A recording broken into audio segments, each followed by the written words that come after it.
We are back. We got Jim Breuer in the studio. We couldn't be happier to have our old pal. Oh, my God. You got everywhere on tour. When are you going to Opie and Jim? Yeah, it's When are you going to Opie and Jim? Like to hear that. When are you going to Opie and Jim? You're here. Let's go to Opie and Jim. I was talking to Breuer outside the studio about, dare I say, our Mets, but I did break it down for Breuer. We bonded over the Mets a long fucking time ago. That's right. To the point where I used to sit in your seats at Shea Stadium every once in a while because, you couldn't go to all the games. That's right. And I would brag. I'm like, this is Jim Brewer's seats I'm in right now. You had nice seats, too, by the way. Those fantastic were really seats. good. And then the good thing is I gave them up. Yeah. And then, because they sucked for a while. A long time. And I live an hour and a half away. Yeah. And I couldn't give the seats away. So I was just chowing money. Yep. And next thing you know, now they're hot. And I just started contemplating, am I really willing to drive an hour and a half and touring? And I would only do it if I get good seats. Well, I ran into the guy who gave me those seats. Oh, no. He's like, you let me know when you want to come back to everyday seats. I'm like, all right, we'll see. How many Oh, you haven't done it. So I didn't do I don't know if I can, man. I got kids now and all that. Wouldn't it be nice just to maybe go to like 10 games a year would be nice. That I could do. That would be beautiful. Yeah. Maybe I do it. And what I've been doing this year is great. I'll call up and say, do you have any seats I can buy, whatever. Sometimes they give them to me. The playoffs I've been buying. Okay. Which I'm all right with. That happened with the Islanders. I had season tickets for a long time, and the same thing. They were so bad I couldn't give them away. Right. So they were just empty seats night after night. I'm Horrible. like, I am just wasting a shitload of money on this. But anyway, so the Mets, I tapped out a long time ago. I can't fake this. I grew up a Mets fan, but for a good... I don't even know, maybe 8 years. I did not follow. I couldn't name the starting lineup of this team. That's how badly I tapped out. It's a shame. And now they're doing so well, and they got a very good shot here. Pitching. I started watching last year. Yeah. When they sucked. Harvey is out for the year. But out of nowhere, this DeGrom kid, I instantly loved him because he looked like a little heavy metal rock and roll kid. He looks like a young James Hetfield. Right. I was waiting on the mound going, yeah, seek and destroy. And this kid was a monster. I mean, a monster. And he won Rookie of the Year, well-deserved. I went, all right. Now, during the offseason, I saw David Wright's agent. Mm-hmm. We literally ran into each other. And he goes... Let me tell you something. David keeps telling me, wait till you see this Syndergaard kid. He goes, it blows all of them away. I went, come on. He goes, no. Everyone said this Syndergaard kid is out of control. He goes, wait till you see Matt's. I went, come on. Don't get me hopped up. He goes, I'm being dead serious. And then sure enough, I think it was May, somewhere around May. Yeah. The Syndergaard kid comes up. He's like 6'7". Is that him? No, that's DeGrom. That's DeGrom. With the hair. That's DeGrom. How does that hat stay on? That's all I want to know. And now you got Syndergaard. Yeah. And literally the other night, it looked like a movie. Yeah. His long blonde hair is blowing in the wind. He's 6'7". He throws 100 miles an hour. And I don't think there he is. And he loves comedy. I'm surprised you haven't seen this guy yet. He's at the Cellar in Gotham Comedy Club all the time. This guy is he? Loves stand-up comics. And when I saw them pitch, I went, all right, if these kids start tightening up, but we need bats. Yeah. We need bats. Yeah. And let me tell you something. And once David, dude, you missed quite a season. I mean, the Mets lost David Wright for the whole year. They had a Triple-A team. The Mets batting was the worst in almost baseball history. Their batting average in history.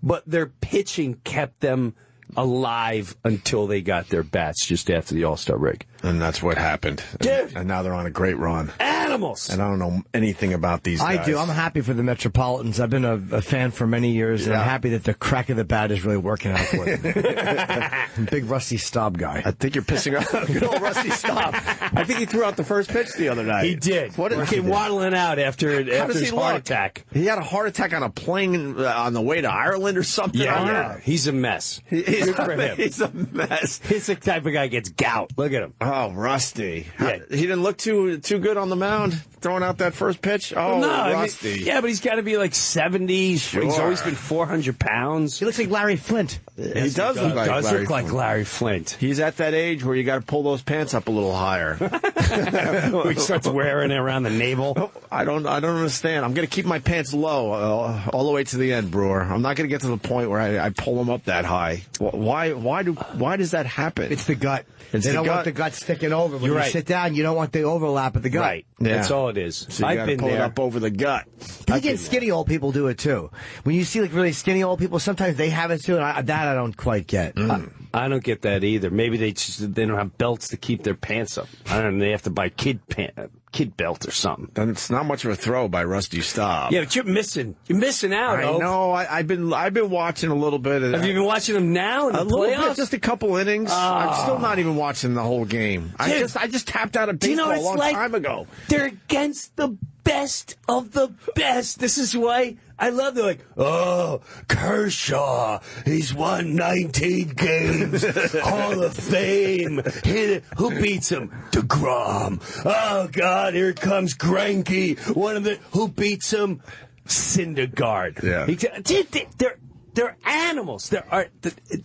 They're going up against the elite of the elite, and these kids are shining and taking them down. You're pissing off Chicago right now. We're being hurt in Chicago right now. Well, let me tell you something. Chicago still scares the life out of me. They've got it. They're another team that probably share the same fandom as the Mets. They're all kids, and they clobber the ball. I was watching this kid, Bryant, who plays third base for them, and this kid just kills the ball. Yeah. He can hit anybody. So they're still, if they beat DeGrom tonight, the Cubs they got a great chance. Is it a 4 o'clock game today?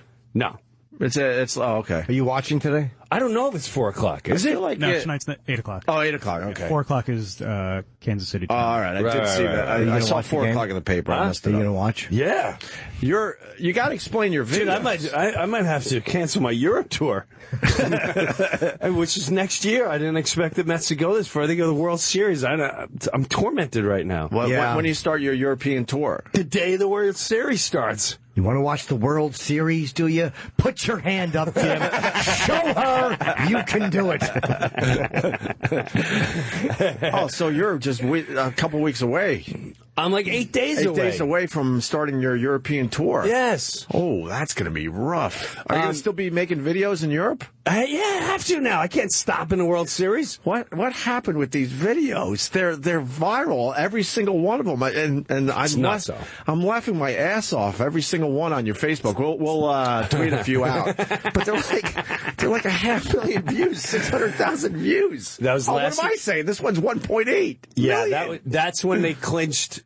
That's when they beat LA and they made it to the final round. That's the one with La Familia, right? I think so. So. They're all La Familia. I know. There's a lot of La Familias. La Familia. Dude, I started messing with. You should do Facebook, Jimbo. I'll post on it, but I make videos once in a while, quick ones on Twitter, but I don't do long. Okay, videos. so. Whatever. Social. You need to start doing. I'm not doing it. I'm not making stupid videos. I'm not doing it. I go. What am I going to make videos of? I don't want to be. I don't want to try to be funny and clever. I'm not. I'm not clever. I'm not funny. I'm not going to argue. I'm not going to try to debate that or be argument. Dumb blue collar jackass. And around February. I attempted making videos every day, and I'm like, I only know family, so I make family videos. Some of them would do well, maybe 100,000. You've always been great at videos. I got to interrupt you. The videos of you wandering around your town playing all those characters to this day is some of my favorite videos. Okay. Those things should have did really well. They should have crushed. They should have crushed. But I was way. I don't know. Let's say this. I was way ahead of my time. Where the crew that had around me, I'm like, this should be. That should have been on Facebook. That should have been on you. That should have been somewhere else. Where now you should repost those things on Facebook. Maybe. I may repost them this year. So But anyway, I always had this idea to put up 1, 2, 3 minute videos tops. But not until this year did I start with the Facebook videos every day. And then once you do them every day. Every day I put a couple up. And then what happened was the Mets, my wife's like, you're such a maniac with the Mets. And you always say they need a fan perspective. Well, why don't you do one after each game? Oh, every game? You should be a freaking you're better than half the baseball analysis out there. Well, just as a fan. And I started watching the first game, like, you know what? And they were up against the Nationals, and it was Bartolo Colon, big, fat, 300-pound, against Max Scherzer, who they just signed for $400 million, and he's the new god of baseball. Yeah. And the Mets beat him, and it was like they won the World Series. And that video right there, like, we took down Max Scherzer. And I went off going, $100 million. Yeah, we beat you. We beat him. We didn't even start pitching you. And I just went off. And then the next day, people were like, did you go on the Mets website? They got your video. Oh, wow. I went, really? And then I'm looking like 100,000 people watched that? Does that mean does views mean they watched it, or what does that mean? View? Does that mean they just tapped it? Like what does that mean? Yeah. And then I started doing every single game, and there was a stretch where I would lecture players. So I would sit down during the whole Matt Harvey thing. I sat down like Matt, and I'm talking to him like I'm sitting next to him talking to him. And some of them were, people only see the highlights and they only see the ones they want to see. But this has been every single game. Every game you had to do one. If you told me this was lightning in a bottle, bro. Yeah. Even at one point, SNY, the Mets channel, asked me to come up, do a half an inning. Yeah. Right? So I go. Were you freaked out? Now, Jimbo would tell you, like, there's certain things, you with Ozzy or whoever, there's certain if you met, maybe Troy Aikman goes, come over to the house, you flip. Sure. Like, I don't even care about actors or whatever. I'm going to go in the broadcast booth with Ron Darling and Keith Hernandez. Well, I get in the booth, they're like, oh, wow, and they're talking to me and whatever. And they go, all right, so the first pitch, as soon as I put out the first pitch, Granderson's up, he hits a home run. Right. And I'm going, so, there we go, let's go, what do you say, Grant? And in my ear, they're going, Chip, let Gary Cohen call let Gary Cohen call the pitch. And I just kept talking. Could we play that? I remember this. It was hilarious. And I just lost my mind. Yes, that's it. Wait, let's play this. Watch this. Right. Man, we're looking for another walk from our man Candy. Oh, we'll take that, though. That's far. And the Grandy man. Put Breuer in the booth, and we're developing runs. Take your time, Candy. Take your time. Wait, watch it gets goofier. Let's see what I say. I rehearsed this. May I just recap, boys, that the seas are nice and calm and the wind is perfect because DeGrom is sailing And their headset, they're saying, let Gary make it. And that whole time they're yelling in my ear.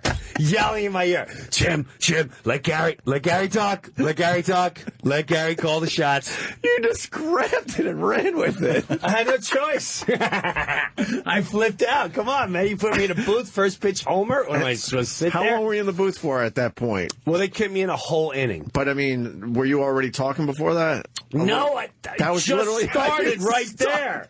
That's what I'm saying. Everything I've done with the Mets this year is lightning in a bottle. There was one point. This was great, too. I know you're not going to have this one. But that same day, Yeah. they did a pregame interview with me, right? So it's me and Nelson Figueroa. So I'm sitting there doing the net, and they go, "Who's your favorite Met of all time?" I went, "You know what? It's really hard, but I'm going to put Mookie up there as one. I like Mookie. There's something about Mookie." And all of a sudden, while I was on the field, Mookie's to my left, and I just turned and I went, "Did you guys plan this?" And they're like, "No," and I totally geeked out. I'm like, "I gotta go. Can I give him a hug?" And I left the chair. I went running up to him. I almost started crying. I was so excited. So it was. I was in the broadcast booth for the Yankees once when I was a kid. It was right after Thurman Munson died, and I was broadcasting, and I said, boy, the captain will be missed," but we all thought it would have been Billy due to a drunk driving accident. And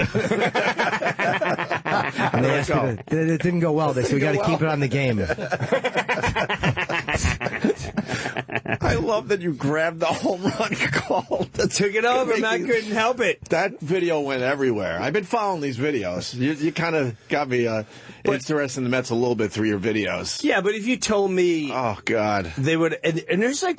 There's one or two Met fans that literally like, "You fucking poser! Where were these fucking videos 8 years ago?" Of like, course. Dude, what are you the fucking superhero of fandom? What are you, the Fandom Police? I've known you. I've lost so much respect for about 10%, maybe more of the whole population of humanity.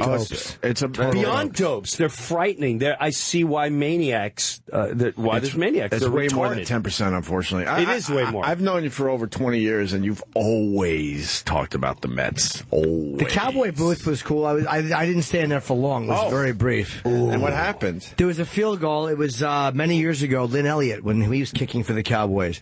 I was up there, and he was going to kick the game-winning field goal. And I said, I was always a Raphael Septien fan. Too bad about those accusations of child molestation, huh? And they were like, "Why would you mention that?" They weren't happy about it? No, not at all. That's weird. Yeah. I think they want to be truthful.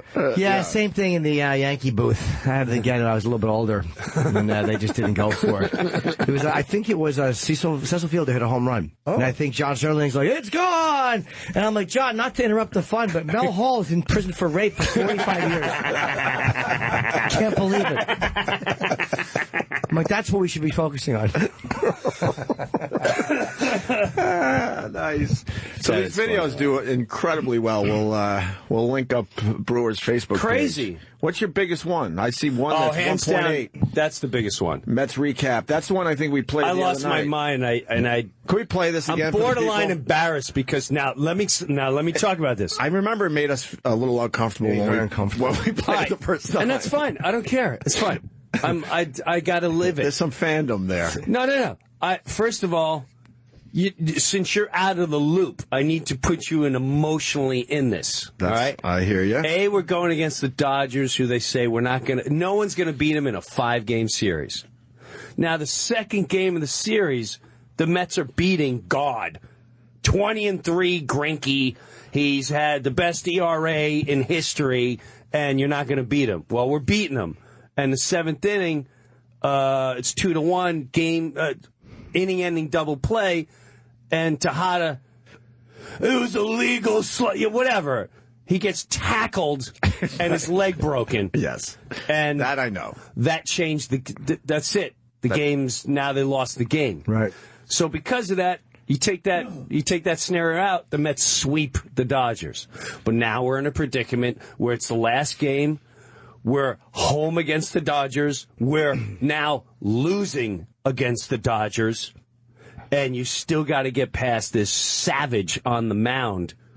Not only do they get past this savage in L.A., and they cut all the retards in the crowd, like, "Go Utley," and Utley comes up in the 9th inning, and they're, "Let's go Utley." So the fuming that's going on. And also, I probably had an entire bottle of wine in my system. Hands down. Hands down. There was 4 of us in the room, and we polished at least 5 bottles of wine. So you're good for at least a bottle of that. So, and from the 3rd inning on, I never sat down. I just paced like a tiger watching the game. You understand? It's like watching my kids. This is like, and this is what I said in life. I don't care. I'm not going to act like a guy that's been on TV or here. I don't care. You're not going to take my fanhood away. Now, this is a little uncomfortable because, I go psycho. But you know what? When the camera's off, this is who I am when I'm watching the Mets. Oh, I believe that. So, so whatever. All right. But this turned into 1.8 million views. 1.8. I don't want to accuse you of like playing it up to the camera. I know this is you when the camera's not rolling. Of course. There's nothing wrong with being so excited. I made a video when '96 when the Yankees finally won the World Series against the Braves. And what happened? That was huge. I made a huge video where I was like, they have outscored their opponent. They have bested their opponent. And I said that for 11 minutes and it went crazy. Everybody picked up on it. You said it for 11 minutes straight? 11 minutes. They have bested their opponents by outscoring them in the 9 innings allotted. And allotted? Yes. Allotted. And you know what? It's Let's play it. I don't get it, but I get it. All right, let's play it. Jerry's! Come on!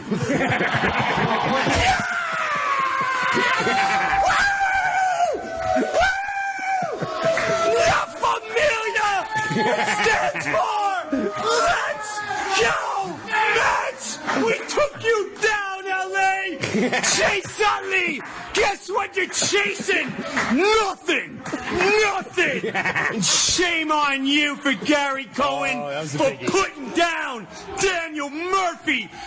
Shame on you, Gary Cohen, for going on radio and putting down Gary Cohen! Daniel Murphy, MVP of the series! How about the Degrominator! LA's just been degrominated! Yeah. Bye-bye, LA! Let's go Mets! One more round! Who would have thought? Who would have thought? Yeah! Let's go Mets, baby! We got a wine glaze. We'll see you Saturday, Cubbies. La Familia, which stands for 6 outs. 6 outs. And we'll see the Cubs on Saturday. Yeah! I see the wine in your eyes. Oh, yeah, man. I was lit up. That felt good. Are you feeling the pressure that you got to keep this going? Well, I'm not going to lie to you. After, I'm like, do I really want to do this all next year, too? You might have to tap out. Nah. I'm in. All in. Yeah, I'm in. Not to say your thing, but now I'm going to do a few Met videos, too. We'll see how they go. You want to try one, maybe? No, I'll do it after the win. It's got to be exciting, you know? I get it. You should do one as Chip. Yes. Oh, there's a lot of them out there. So, yeah, I was nuts. This is taking up all your time, this Mets thing. What else have you been up to? I've done it on stage, too. I was in Chicago when there's been times I'm on stage and it's the middle of the show and I tell them, like, listen. I got to make my Mets video. I got to make my video. You can boo me all you want. It's fine, but I'm making a video anyway. So I'd finish a bit and then I'd look at my phone, like, all right, say anything. And then yeah, I've done it from stage from a bunch, too. That's awesome. Oh, my God. What else you been up to, Breuer, since the last time we saw you? Touring, and getting ready for next year. Europe and, Atlantic City and this and that. And where in Europe are you going? I can't even pronounce half the places. No kidding. No, it's like... Have you ever been to these places before? Last year I did the tour. And it did well? Yes, I told Jimmy should go there because they all know him. Actually. I was... Opie and Jimmy is huge over there. I told you last time I was there, I'm in freaking Oslo. And I went to they have all these rock metal bars over there. And I went in this metal bar when they have every metal lead singer as painted. And all they talked about, like, tell us about Opie. And tell us, and they're reciting all my bits when you did this and when you did that and who's this guy and that guy and every single country I was in. They wanted to know about Opie, and so they know. Yeah, I was texting my agent yesterday. I'm like, I really want Australia, and he's already talking to a promoter in Australia. So I'm absolutely going. That was the first place. That was the first place where I was blown out of my mind. The power of the internet, because I still talk to a guy who's a huge fan of yours, who's from Australia. We get a lot of tweets from Australia for some reason. Keith told me years ago. Keith Robinson told me years ago to try and go there. So I'm absolutely going there this year. I do want to do England. Guys like you and Bill Burr, you know, the way he talked about it, I'm like, yeah, maybe I'm being stupid and just America-centric or whatever. Like, why am I not going out and seeing these places? If they hate me, they hate me. Like, who gives a fuck? They love the stand-up comedy, and they love it the way you view it. They're not. Matter of fact, I'm going to say some of their audiences are 10 times better than ours. Because they get when the bit's over, they get when you're... I'd go over there and things I was doing throwaways here. They were like, like, well, wow, people really always know when my bits are over. They always know when my bits are over because I do that whole thing where I bow after every bit. I'm really old school. I like to show appreciation. I have the cards that say applause. We did find one of the Chip videos. He's making his Mets videos as well. Who? This idiot guy. He fucking tweets us. He's annoying. It's worth playing, though. He's making his own Mets videos. Maybe you inspired other people to make videos. I'm not sure, but it's quick. It's quick. Right now, the fucking Mets are playing the baseball game, and they're doing kicking butt. Let's go, Mexico. Let's go, Mexico. Let's go, Mexico. And right now, he's up there at the plate, and the guy's going to throw the baseball at him, and he's going to wind up right there. He winds up, and he throws the motherfucking baseball. And he's like a strike him. Not a viral video. We don't need to play any of those. Those are humiliating. What about the one where he's wearing his hat? Who's that? Well, Chipperson. It's another Mets video. I don't want to watch that. Oh, my God. I don't acknowledge him. Don't acknowledge him.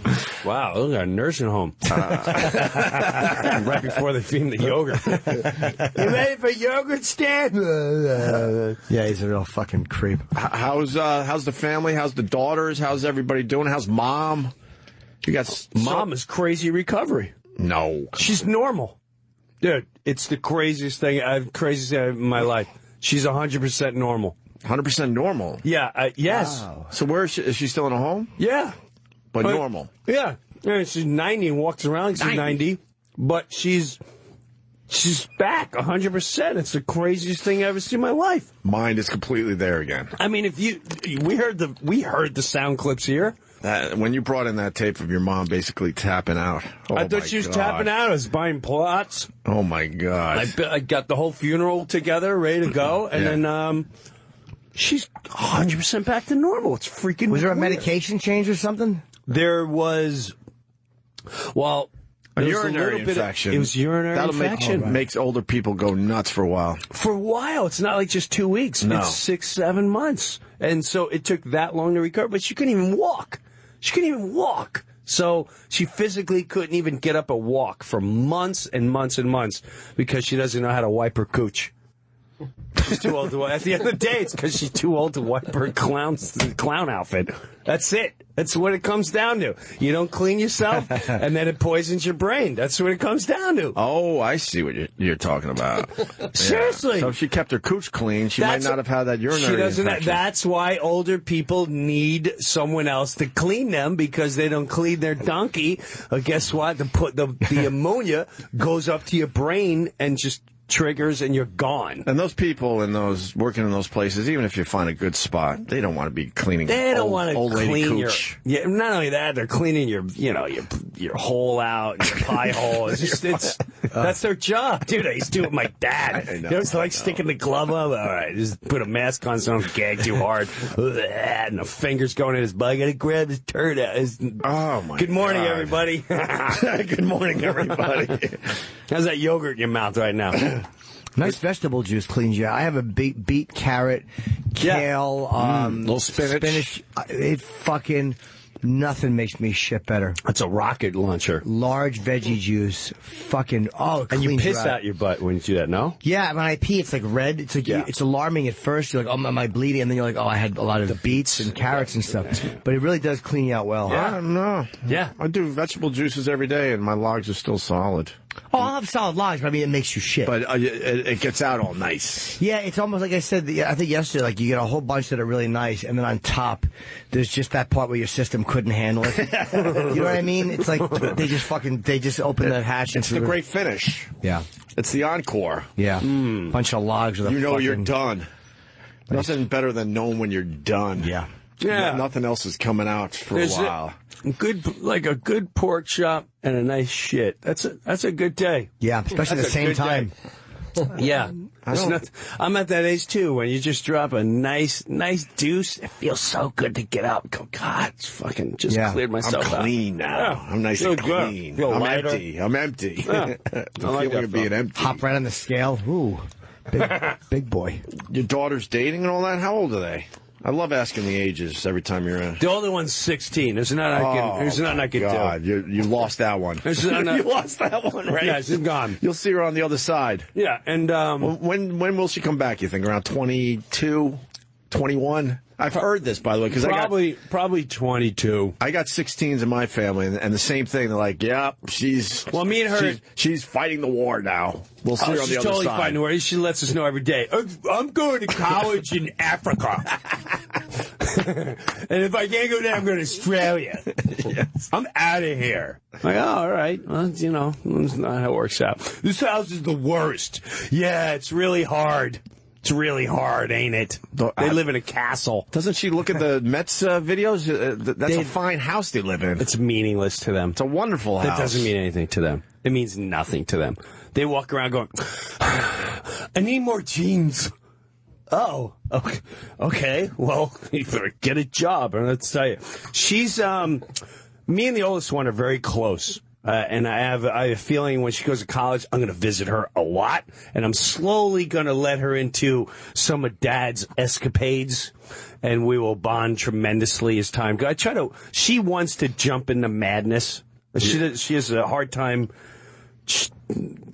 monitoring what madness is. And a lot of people her age are madness. Would she like to be a stand-up, you think? No. Furthest thing. But she just wants to jump into madness. She's a singer. Yeah, she wants to. She always feels left out. So there's a party going on. I need to be in a party. Listen, you're 14, 15, you don't need to be in a party. You don't understand. No, I do understand. I know. I'm a dick because I say no. But now, I let the leash out. She's the boy. At this stage in the game, it's don't get pregnant and don't get addicted. That's once they hit 16, don't get pregnant, don't get addicted. That's all you. What a nightmare. That's where you're at. That's where you're at. Don't get pregnant, don't get addicted to anything. Please. I'm begging you. Nightmare.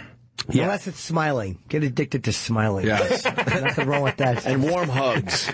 The middle one is the clown. The middle one's a little me. At times, she's freaking hilarious. She does impressions, and she's just natural. She knows how to get out of trouble just from being funny. Mm-hmm. But the oldest one is, she's. There's. You ever seen what was it, a commercial when the two rams run? Sure. And they smash each other's horns. That's my wife and the oldest one. And you can hear the echo for every time I go away. Even today, I guarantee you, by the time I get home, you need to talk to your daughter. I wish I had $1 every time I heard that. You need to talk to your daughter. Great. I go on the road. I cry on the road. Like, oh, I miss my baby. What am I doing? I'm going to call up. I want to talk to her. Hey, hon, how's it? You need to talk to your daughter. This bitch comes in here and she bitches it up and she bitches. I'm going to kill her. I gotta send her to boarding school. All right. Now, you think I'm just mean all the time? I didn't say that. I'm just saying I called because I miss the family. Hey, you ain't missing nothing because you gotta talk to your daughter. Yeah, it's tough. It's really tough. I've and you got to heard. be careful with taking sides. You don't want to take sides. That's a big... You should be there. Are you there yet? God, no. I got a You're 5 not there with the taking side. How old's 5 and a Hudson? 3. Wait. I mean, they're most divorces happen Right. when the kids start hitting 7 to 10 years old, because you now realize, oh, this one's a little psychotic with the way they run the ship here with this kid, and then they don't like the way you run the ship, and then that starts. Oh. That's where a lot of divorce. Yeah, you don't like the way you don't bond together. Like, I don't think the kid needed to get belted for eating too much ice cream. That might have been over the top. How dare you support the kid and not back me up? Well, I don't back up lunatics. How dare you call me a lunatic? That's not my predicament, but that's what happens. My parents told me that when I was 7, it actually strengthened their marriage. They said because they were fighting, and then they finally came to the agreement together that I was a delight. And they bonded over the fact that I was so delightful. Yay! Yay! Yay, Jimmy! Yay! Yeah. So. My mom it's hard being a parent. would yell at my dad for that very thing, because he couldn't take our side and all that shit. Yes, and I know And he just wanted to go through his life without any problems. So he did not get involved. So my mom ran the ship, and it was brutal at times. Well, that's what happens. And when I would go to my father, and go, oh, come on, we got her this time. We got her, red-handed. And then he would look at me and go, she's mentally ill. And I'm like, holy fuck. But that doesn't make what just happened okay. Correct. And I've noticed... My voice is cracking because of this. I've noticed I got to be careful how I talk to Dee if I'm in a battle with her, because the kids watch and look for weaponry. Because if they hear me say, Dee, you're having a problem with communicating. If you communicated with me better, you talk to me as if you're talking at me. And then literally a day later, I'll hear Matt, you're talking at me. And if you ask me to please clean my room instead of coming in here and going, clean out your room like I'm a prisoner. I'm like, hey, easy. Only dad's allowed to talk like that. Only dad's like that. You treat dad the same way. And part of you wants to go, that's right. You see? It's not just me, you nut. But you then see you're in a predicament. You're like, no, that was a different war. Inside, you can't lie. You're a little happy that it came out that way. That was the war of Daddy and where he puts his shoes. That war's long over. This is a whole different war now. This is the invasion of the bedroom here. Oh, your shit is so great. I could listen to you all day. It's you break this stuff down well. This is what it is. And are you okay with the boys coming to the house? Are they coming to the house? I don't have a choice. No, she's been literally since 14, like a cat, just spraying neighborhoods. Then you hear them at night. There's nothing I could do except for go, listen, he's gonna... You know what the best was? I wish I videotaped this. Because, again, I break everything down truthfully. Dee... Here we go. Dee's into God and the Lord. Yes, okay? We know that. So she sit there and she's like, do you think the Lord would want someone to, he wants you to stay, until you're married? I'm like, listen, it's not realistic. Here's the deal. And so everything we would talk about when it came to sex and blah, blah, blah, Dee would refer to, God wants things this way. I'm like, listen, what God wants is one thing. What the boy wants, he's staring at your ass, okay? And he don't want anything. Look, if a guy... Make sure he's into you. Make sure he's not the aggressor. And, we just kept breaking it down. I would say, listen, don't ever stand behind a dumpster alone, sucking face. Don't ever. It leads to disaster. People could be videotaping. So, yeah, it was like It was good cop, bad cop. I was the real cop. Like, listen, he's going to watch those fingers, watch this, he's going to come at you at all angles. And make sure he's into it. You don't know if he wants videotape. Make sure don't ever let someone tape you. Ever. Even you. Don't ever videotape. That's there forever and ever and ever. And people lie and they say that and make sure she knows that Snapchats are recovered all the time. Oh, dude, I told her that too. People always think they can hack Snapchats. They don't disappear. Of course they don't. No, they don't ever. Of course there's a way of getting that shit. Well, I do have an FBI friend, and he said none of that is. It's all retainable. Sure, everything's retainable. So I tell him, like, listen, and I remember her. Here's the thing too. Thank God. Teenagers think you're dumb as rocks. And there's a lot of parents that are dumb as rocks. Thank God my kids aren't street smart. They're nowhere near street smart. Wouldn't that be good, though? To be street no, it's good. I would think it would be good to be street smart. I want them to be street smart. Yeah. Yeah. But I'm all right being street smart. They're not ready to be street smart. Like my oldest one, my kids are not ready to be street smart. My oldest one's not ready to be. It's almost like in our industry where you're not ready for the big time. You get a manager going, he drops names, and you're like, oh God, me and Sylvester Stallone, and you should be doing movies, and you'll do anything because he's feeding you the bullshit. She's not ready. Okay, gotcha.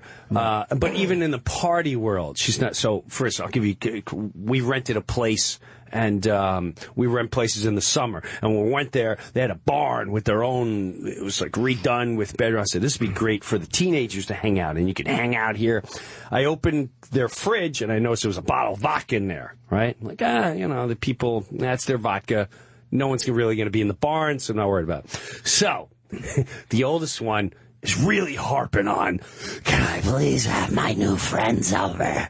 Yeah, absolutely. Okay, well, my new friends are coming over in a week. Can we stay in the barn?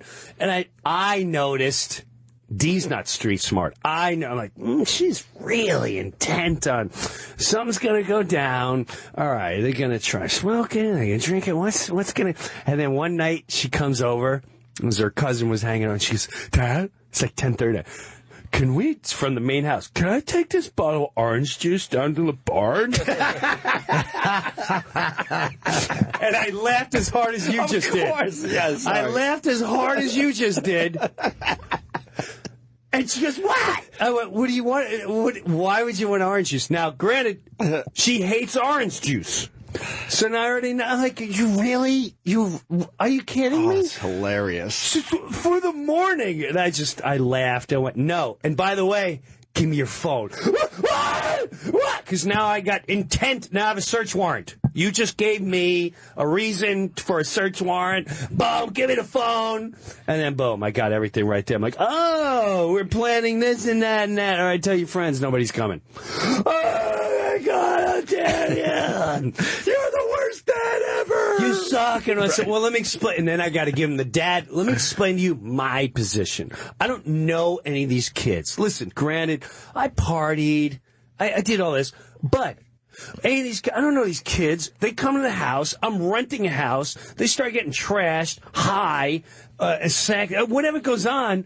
I'm responsible. What if one of those parents then sue me because something happened because you planned the party and I didn't know? I'm responsible if you break something, one of you get pregnant, one of you OD, one of you now I got to send someone to the hospital because he doesn't know how to handle that. That's my responsibility. So you're putting me in a position, pal. And that they don't think like that. They just think like you're ruining my situation. Well, they think you're doing it because you're not fun. Right. Instead of realizing I don't want to wind up in court. And that's the real reason. Yeah. I don't want to be in freaking... I don't know these kids. I don't need some rich parent going, my son was at your party and got sick from alcohol and I'm suing you now in civil court. What? We had a very similar situation this summer where one of my nephews wanted to stay at my house. on the beach, and they wanted to use the house while we weren't there. And me and my wife were like, "There's no fucking way." No way.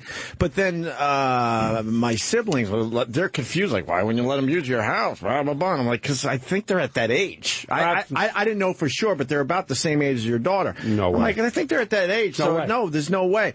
And we have security cameras all over the fucking place. We're watching from New York them trying to break into our house. Wow. And I'm like, this is no good. And they're like, well, we're just going to hang out front of your house. And, you know, everything's going to be cool. But I don't understand why we can't use your house. And then I got people calling, why can't they use your house?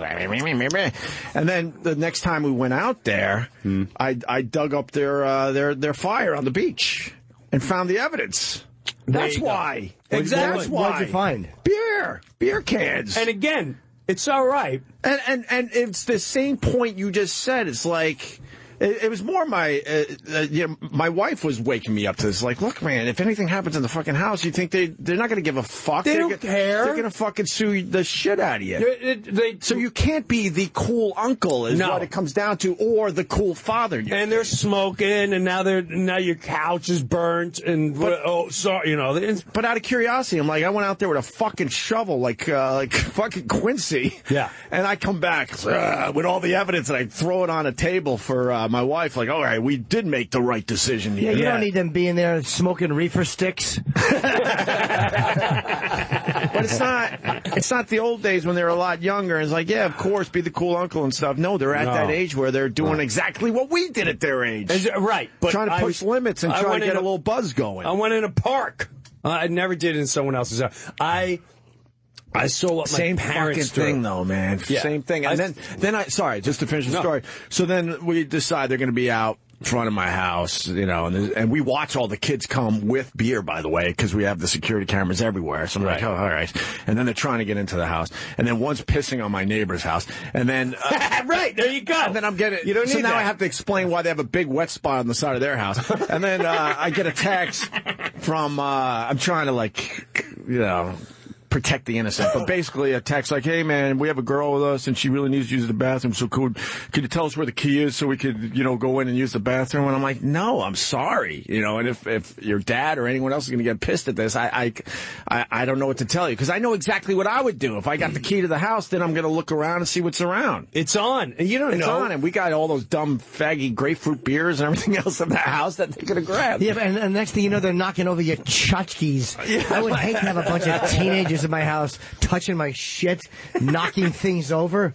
Yeah, they're going through the underwear drawer. You don't know what's going down. Absolutely. I'm wondering why all mine have the holes cut out of the back. It's a long story. Right. Someone's banging in the guest room, but I don't need that. I felt gooping up the place. I felt bad that I dug up the beach fire, but I had a curiosity. The curiosity got me. I'm like, I gotta know. You had to. No way. And because we did they know you could film them?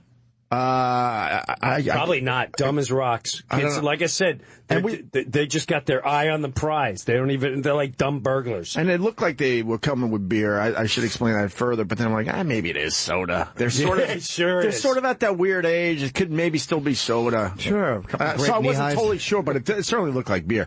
And then, you know, and then digging up the fire, all these burnt cans. Yeah. Now, if they like you said, now when I was growing up, of course we partied. I didn't really. My daughter asked me too. She's like, "When'd you party?" I went, honestly, I was a late bloomer. I was 17. I was 17 the first time I really even had a beer or anything. And so, but I had so much respect for my parents and their house. I would never ever think about trashing their house, and I was blown away that people would trash their parents' house. So we would do it in the street, or we go to a park and hide in the park or hide on the beach. Like I would have got murdered bringing people in my house. It would never have occurred to me. A prostitute or something like that, maybe one person, but a whole bunch of people drinking and get the fuck out of here. Never. We had all-out parties when my parents would go out up to the Poconos for a quick weekend. And then Sunday, we're just in a complete panic trying to get the house back together. Yeah, no, that's horrifying. I would never do that. It was hard. No way. And then we thought we were going to get away with it, but then there's like, I don't know, let's say 20, 30 cars parked on a main road, like a busy road, and you're like, they know the neighbors. The neighbors are going to say something, obviously. But this is all stuff you learn after, many years later. Right. As a teenager, you're just clueless to all this shit. Right. You just think you're going to get away with it. I threw a rave in my parents' house. Yeah? Yeah, but I only allowed 6 people to come in, and it went from 6 p.m. to 10 p.m., and you had to keep the noise down in the basement. And there was soft drinks, coffee. Vanilla pudding. Yeah, it was nice. A little snack. Fuck, that was crunchy Oreos to put in the pudding. We got a break again. You sticking around, Brewer? Yeah, I'm not nice. What do you got? What can we promote for you? I don't know. I just started a podcast. It's about very fucking time, man. That you're I back know. doing that shit. I know. I don't. Yeah. So I started a podcast. It's very personable. It's not very funny. It's whatever. It's once a week. What are you doing? A couple times a week? Like once a week, maybe. I'll probably do one today. All right. Where do they go to get this? Everywhere. Facebook and your I'm very heavy on Facebook. Right. And I just started tweeting. So even the tweeting I don't even get yet. We've been doing it for like 7 years now. I know. I don't. I just started this year. I don't know what I'm doing. It's good. It's a good place to find love and really nice people. And that's sadly, it's a horrible place. I've already gotten some wars with people, and I go, why am I doing this? I don't know why. It's a horrible place, but it's great to promote your shit. So it's like, it's kind of like a catch-22. I will say I've met some great fans on Facebook and Twitter, and I end up seeing them at the shows, and they're out there. Yeah, and they bring gifts, and then I bring them gifts, and we just that's the part I love about it. Yeah, it could be a very good thing, but there's 10% of just there's really a lot of evil, psychotic, dark, a lot humans. of evil out there. Unfortunately. Yeah. All right, Jim Brewer's here, just killing it for us. Hey, Paramount. You can go to Paramount. What about in Long Island? I got 2 shows in February. It's in February, though. Oh, okay. It's February. I think that was the last time I saw you. I went to that. That's a great venue, man. I say it every time. I know it's in my hometown, but it's one of the best venues I've ever been at. I'm booking that gig. I'm actually going to do the Paramount in next year. It's a great place. You'll love it. Have you played the 930 in Washington? 930 Club? DC? Yes. No. Oh, that's the venue. That's like the Paramount, but in DC. Okay. Great venue. Wonderful. All right. And Jimmy's going to be in Albany this weekend at Comedy Works. Yes. Make sure you get your tickets. Yeah, I got a bunch of stuff coming up. Erie, Pennsylvania. Just a shitload. Charlotte, which is one of my favorite gigs. That Erie room's where? You playing a theater or that? It's a comedy club. It's like that's a great place. I've never done it. Junior's last good laugh, guys, I think. Yeah. Right? Great room. Real buzz in Erie because I'm arriving. Yeah. There's a real buzz in the town. Yeah. It's a great room. Good. Yeah, everyone says this. It's nice. You picked the perfect time to go up there, too. November. Oh. They've already had 9 inches of snow in Syracuse. I know. I think overnight or something. They're already up to 9 inches of snow in the Syracuse area. Good Lord. Fuck. All right, more Brewer. Stay there. My old friend. God, we're getting old. Feels good, though. Feels good. It's all right, right? My nuts ain't sagging yet. A hint of a gray pube, though? You got a gray pube yet? What? A gray pube. I got one I have to pluck. You know what? I got one that I pluck. I might. I have to. Oh, you'll know. You know what? I was 1970s up until this year. Really? Yeah. I was 1970s. Oh, my God. You know what? This really. I'm going to have to tighten up here. How bad? All the way up the sides? Yeah. Oh my like God. Like Batman Winged Bandit. One of the things I learned in Boston. I got rid of all that now. In Boston radio, there was a sales guy named Crazy Jim who would show his penis all the time, which was weird. He would come in. Unacceptable. He would show me and Anthony. Sober? Yes, me and Anthony his penis a lot. I forgot who the wrestler was, but they had a life-size cardboard thing that was in the studio. We were doing a lot with wrestling back then. I forgot who it was.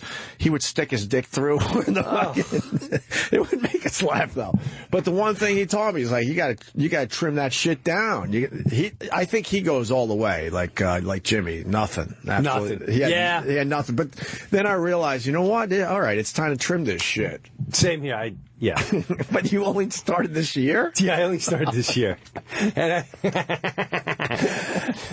so, yeah. Hey, man. You feel a little strange doing it for the first time. I feel very strange. You're like, I don't know if I'm supposed to be doing bizarre. this. But it feels a lot better to have nice, so much nice, better. The shower's quicker. Smooth balls, right? Smooth balls. You got a little landing strip? What do you got going on? What did you leave? No. It's just super, it's like a nice cut lawn. It's tight. Yeah, it's a nice lawn. Okay. Not Good too lawn wide. and garden. Not too wide on the sides, though, right? Yeah, no, I gotta get, that does bother me. And that's what happened. It started going crazy. Well, they get like... I'm getting more hair. I'm getting chest hair. I never had chest hair. Really? Yeah, I'm getting long gray chest hairs. Yeah, I go... weird. I go for the creepy. summer... It's creepy. I go for the summer shave down every year. Once, sometimes... Wait a minute. So you shave? Well, like my arm hair I'm not even joking, would be 4 inches long if I let it grow. It just keeps growing. It's the weirdest fucking thing. No, I got knuckle hair, so I just, not down to skin, but I give it a nice shave down. All right, let me That's ask why it's called a something. shave down. Shave right. the chest down. Armpits once a year. I've never done my armpits. Armpits once a year. Do you shave your armpits for really? Once a year, yeah. Don't that itch? It feels good. Yeah, but does it itch? No, because You don't itch. That hair is very soft. Let me ask you down there. Yeah. You go all smooth? No. Oh, I'm totally bald. Right. Does it itch? Don't No. it itch though? No, when I shaved it when I was 15 with a fucking Bic, it hurt. Ah, jeez. Yeah, I know. It came back and it was fucking horrendous. Yeah. But now But I didn't shave itch? it. No. I shave every day with a fucking Mach 3, and my fucking dick is very smooth. Does not itch at all. You never cut? No, it's like you shave just slowly down and just be careful. I've cut my ball Underneath back. and everything? Well, I don't have that much hair. I shave along the bottom of the shaft. There's a teeny bit, but very little. I don't have that much hair on my dick. Oh, God. The fact that a blade would be near there already makes me uncomfortable. You get used to it. I could do it fucking... I could do it... I got lazy with the electric razor, and I tried to like electric raise my balls. I have such a phobia with my. And I got all sorts of nicks, and realized, okay, I would do that. gotta like cut it with some scissors if it goes too long. Now with the 2 kids, sometimes it goes a little long. I don't have as much time, and then get it down a little bit with the scissors, and then I take the razor to it like Jimmy. So you don't have smooth balls. No. Oh, you're missing out. Let me tell you something. And then you powder them up and all nice. No. You powder your balls? Every once in a while, yes. Oh, God. It's nice. It feels good, but you got to keep with it, or if it grows back too much, then you'll get the itch and the scratching. Yeah, no, I can't. It's too much work. I just think it's hilarious that you only started that this year. Yes. Yes. Just started trimming it. Yes. Just started trimming this year. It just really started bothering me. Like, this thing's a mess. I gotta take care of this. Is out of control. Yeah. This is a mess. It's, Got hair growing halfway up the shaft. yeah, it's just out of Gotta control. hold I it up couldn't even and- see it anymore. I couldn't see it anymore. Oh, my God. It's just the best. Looked like a little appetizer hot dog thing. It was all... Pig in a blanket? Yeah, pig in a blanket, but the blanket was the hair. It's all about presentation. It's like a little peekaboo out of the forest. You can make Little deer stick his head out, make sure there's no predators around. You can gain some. You could gain some fake length and girth if you keep it all nice. Well, that's really the reason I did it. It makes it look a little bigger, a little nicer. Yeah, that's exactly That's the only right. reason I did it. It's a better I need to presentation. look a little longer. Give myself a boost. Yeah. Started this year. It's great, man. You're going to get addicted to it being nice and smooth. Girls like it, too. They give you a head, and it's nice and smooth. I'm out of that game. I'm out of that game. Blowjob is still good, though. Well, I agree, but I'm, you have a variety. Okay. I have, As you're married. I'm locked in. You're married, man. I'm locked in. 22 years. Warrior. Happily married, man. Yes. Warrior. So you are a warrior. Beast. Speaking of the wife, because you mentioned on this show, so many women were calling during that last break. We couldn't get to them because you were just killing. They all want to know how she's doing. Great. Then you got other women calling and saying, I started my treatment at the same time Breuer's wife started her treatment for breast cancer. Oh, wow. She's doing all right? Yes. As a matter of fact, it made me, she's doing great. Her hair's growing in. She looks like a hot Annie Lennox. Okay. All right. Super. And she's really, really good. Right now. Life is extremely well. We're riding on a high. So Good. it's been kicking ass since June. Her excitement is kind of building into me. I'm not gonna lie, I go into little. It doesn't seem like I do, but I'll go into little lapses of I don't want to say depression, but numbness, where I feel like I'm just walking around like a zombie. Like, what am I doing? What am I doing? Where am I going? What's going on in life?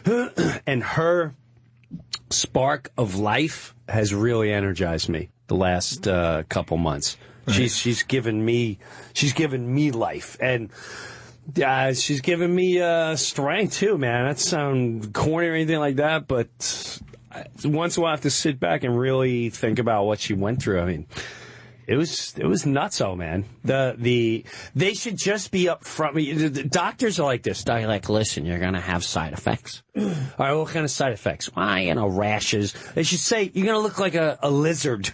You're gonna get bumps, and people are gonna stare at you like you're creepy and from another world. And you're gonna look like a lizard. You're gonna have yellow eyes at times. And you're going to be a mess, can't go out. Your hair's going to fall off. You're going to look like a freak.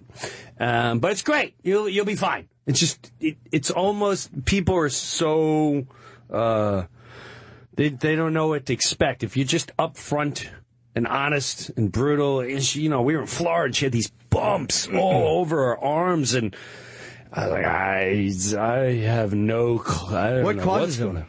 It's chemo. You don't know. It's a chemical, something in there, and it's just poison, really. Yeah, you're just poisoning your body for a couple months or whatever.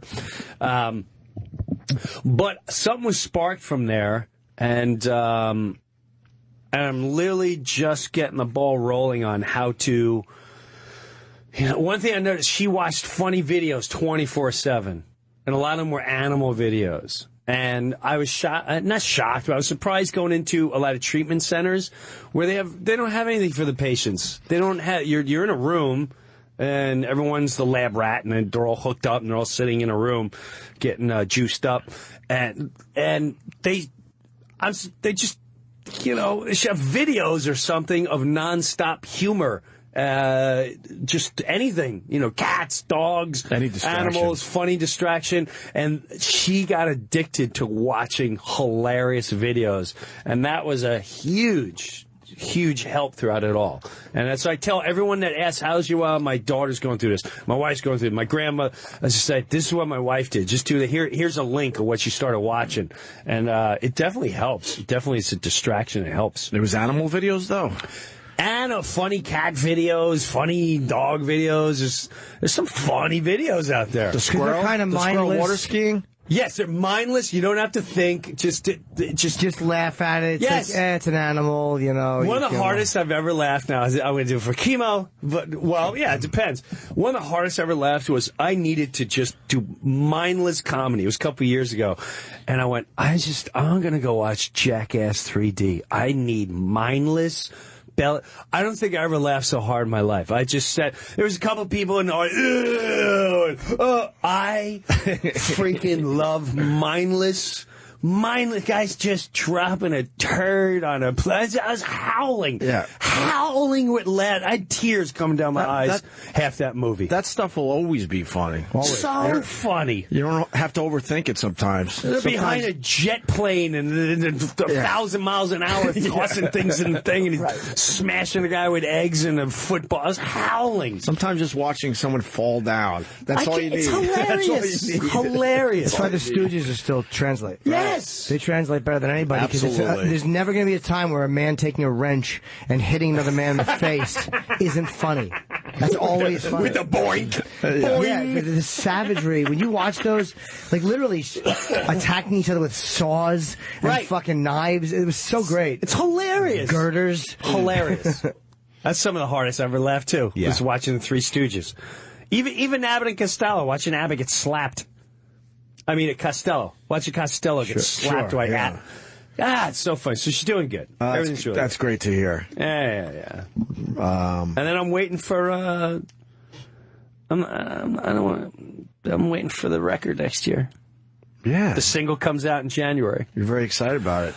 I'm excited. I know what the expectation level is. I know what the expectation level is. So I feel like So I'm the Mets Yeah. of this music project. Is it done? Yes. Just about? Yeah, no, it's done. Finishing touches or done? Just finished the kind of finishing touches. So You know what? 7 songs are mixed out of the 10. I forgot that you were working on that until you just mentioned it. But Jim's got a heavy metal album coming out, basically. It's like I in wanted the vein of AC/DC, Metallica. No. Just Brian Johnson. Just Brian. I didn't want to ask anyone else. No, I didn't say who was involved. Just in that vein, like that type of music. It's Motley Crue, Metallica, AC/DC, Scorpions, AC/DC, except one song's.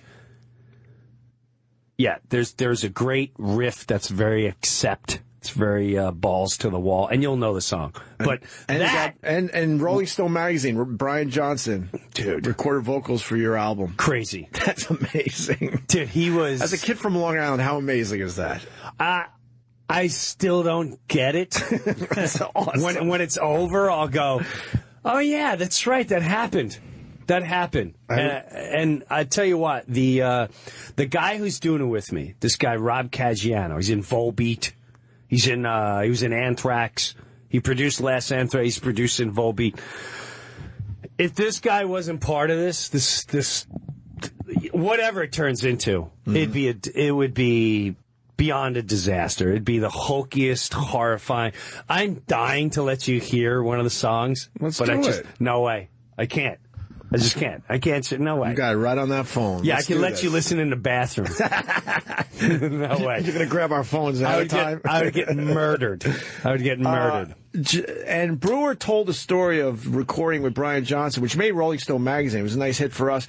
We'll link that again. Can I tell you? We'll link that again on Opie and Jimmy, our Twitter account. When I come here, I forget you guys. You guys get quite a following, and you're linked into big time, whether you want to face it or not. And I left here just talking to you guys the way I always talk, like, yeah, Brian.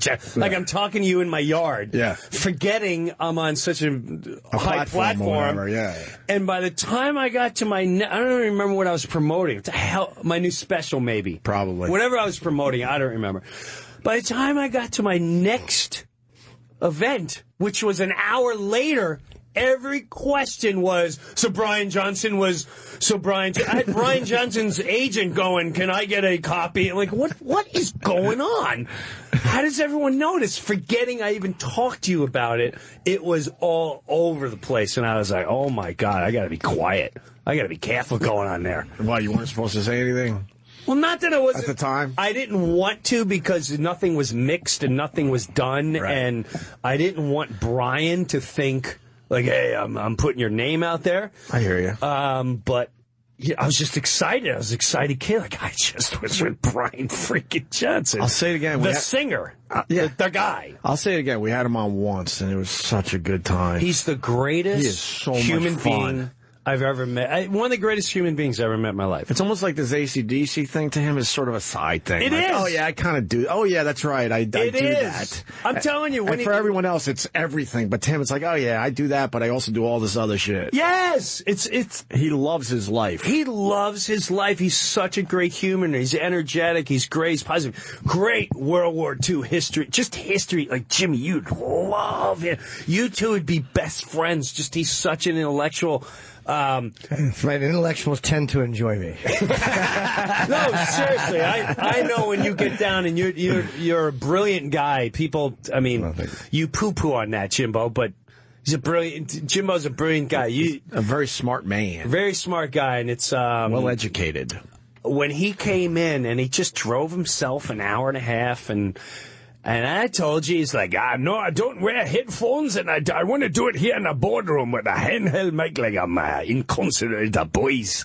Well, wait, don't you want to go in the studio? Nah, it's cheating me, son. I go, okay. And then I still see him as Brian the guy, just the guy who makes me laugh, the guy we hang out. And then not until it was almost done, I'm like, holy crap, wow, people are going to flip. But I don't want it to be that, although it's going to be that. Yeah. Like, I just can't wait for it to hit the airways and people going, Jim fucking Breuer? Of all people? Of course. That's who's doing that? How come he gets to, how come, the guy from the Foo Fighters how come it's just, that's what a great, cool guy Did you get the guy from the Foo Fighters? No, I wish. You kidding me? Oh, okay. No, I didn't ask anyone else. I didn't ask anyone. Brian asked me. I was going to ask James and Rob Halford, and I'm like, you know what? Everyone wants part of their, if I'm going to live and breathe on this thing, go out on your own and do it. I don't want to be your thing, right? It has to be my thing. I don't want it to become this guy and that guy, and you know what? And it's a little bit on their coattail. I don't want to be on the coattail. I hear you. So, are you prepared to tour with these songs if it not hits? Prepared. I'm touring. We're touring. Definitely. You got a band and everything ready to go. We start in April and May with all the festivals, and then the fall we start on a hopefully headline tour.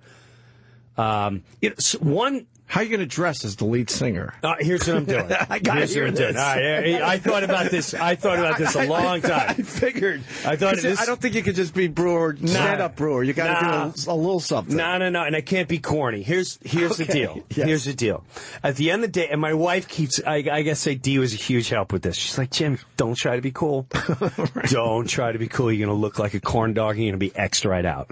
I mean, you're right. She goes, just be yourself. And there was one day when I was in my garage, because I always go in my garage. I give myself concerts. Yeah, 48. That's what I do. Oh God, no one's in the house.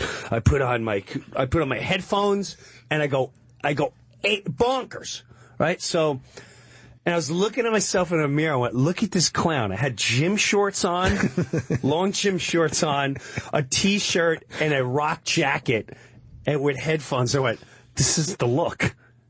I gotta go.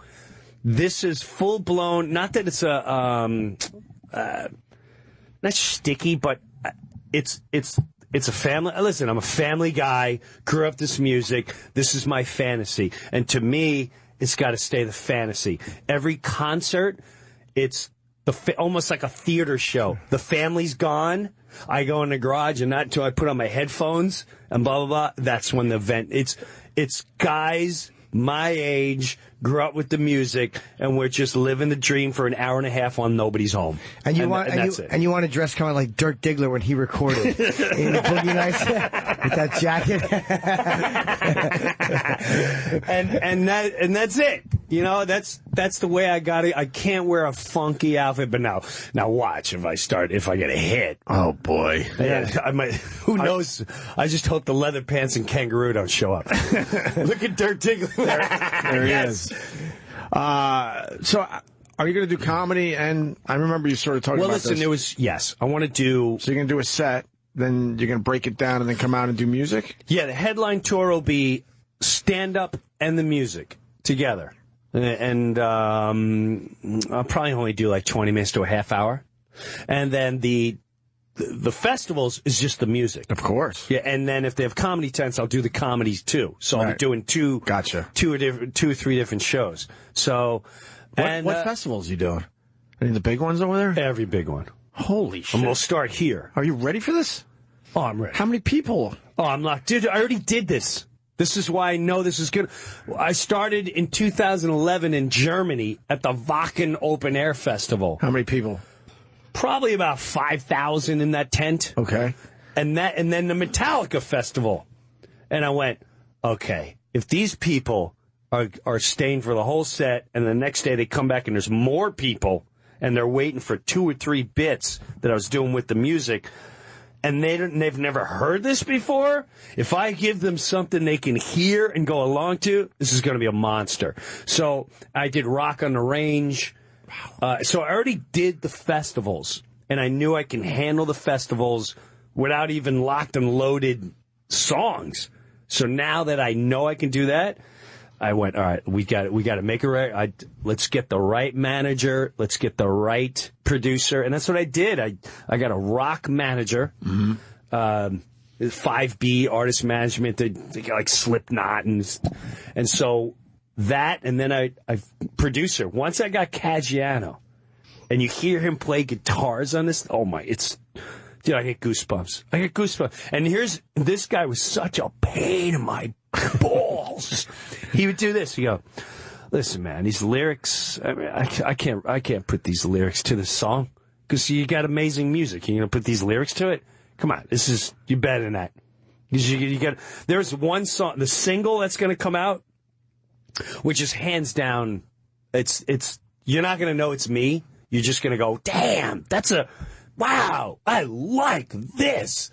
It took me 6 whacks in 3 months to finally go. And when I handed it to him, I'm like, don't even tell me this ain't great, okay? I don't want to, this is freaking out. And he went like this. He takes it and he goes, yeah, this is good. Let's record that. That's perfect. You got to come up with cool song names. Like a cool song name would be I Rock, You Rock, We All Rock. Huh? Yeah, no, you know, I'm chomping at the bit to let you know, some songs are really doofy. How about we debut one today? I can't. What's the name of one of the songs? We go way back. One song, the single is called Old School. Okay. All right? Yeah, let's play that. One funny song is called Raising Teenage Girls. There's a song called He's Gonna Be a Dick Tonight. So there's over the top silly stand up mixed with the metal, yes. And then there's full blown just songs. The solid songs that stand on their own. Yeah, Wannabe. I can't wait. There's Wannabe. I love Wannabe. I love Old School. You should write one called Thrash. There's a song called Thrash. Don't meddle in my life, but spell metal, put it in quotes, METAL, and put it in quotes. And we're going to call the album, what do you call it? Defenders of the Vengeance. Which, if you know... It's a Judas Priest thing, yeah. Thank you. So anyone in that world is going to go, all right, I get it. Okay, I get it. Yes. Where if outside you're like, ooh, hey, what is this all about? But every Priest fan is going to get, all right, I'm not trying to fool the world here. In the past, I definitely was trying to be cool. Hands down, this is the time of my life. Very I'm having cool. a ball. And so we'll start hearing it in January, right? Yes. I'll try to get it to you earlier. Like I said, I can let you listen in the bathroom, but I can't. I just heard it yesterday too. I'm gonna start breaking things in my house. You're itching to I already bought my leather pants. I think kangaroo. I'm already sizing up kangaroos. Let's slow down a little bit. Let's make a deal here. Give us 30 seconds. 30 seconds of a song.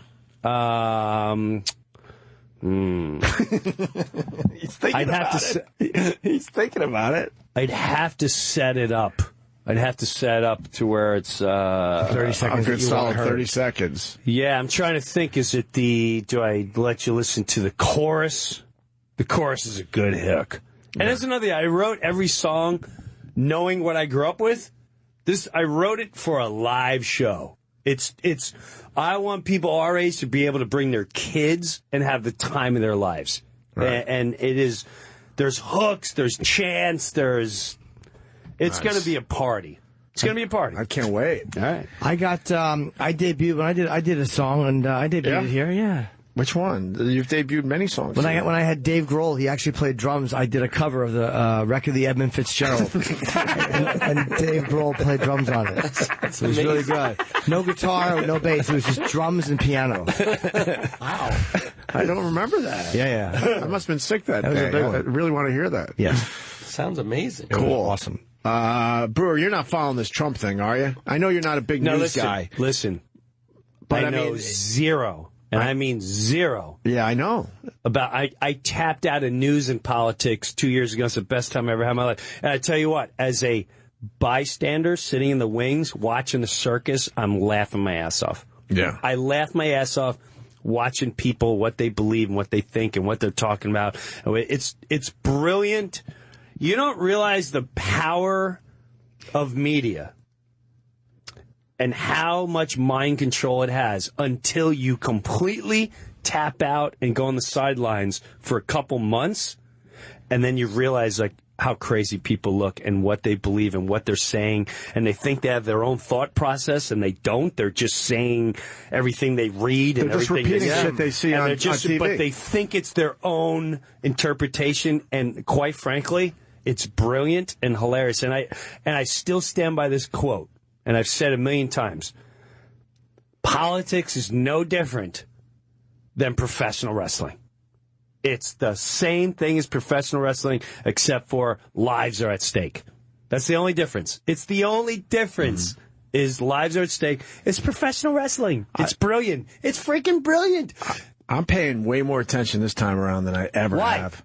Because Trump is just saying whatever the fuck he wants, and it's frustrating everybody else. Brilliant. Of course, he has a no-lose situation. And all these candidates, they're looking at him like, how dare you? This is not how we do these things. We all understand that we talk in sound bites, and we don't really... brilliant. I don't know anything about... I'd swear on my life I haven't watched a debate. I don't know anything he said. All I know is the minute I just hear... Like my daughter, okay? This is my daughter comes 16 years. Can you believe what Trump said? I'm like, are you kidding me?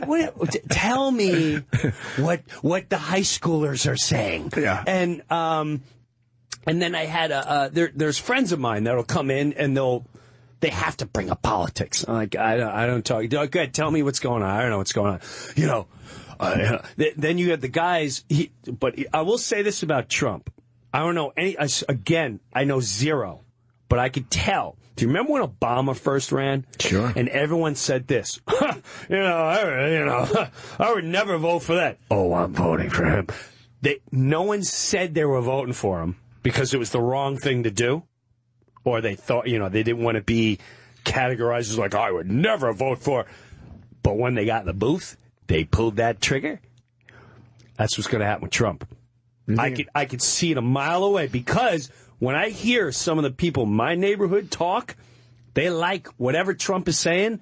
They believe it. He's tapped into the Fox News people, and the Fox News people are rabid. They're like baseball fans. No, he's tapped more into people who hate politicians. I think that too. I don't think he's specific enough for Fox News people. I think that that's more of a Ben Carson audience. A lot of them.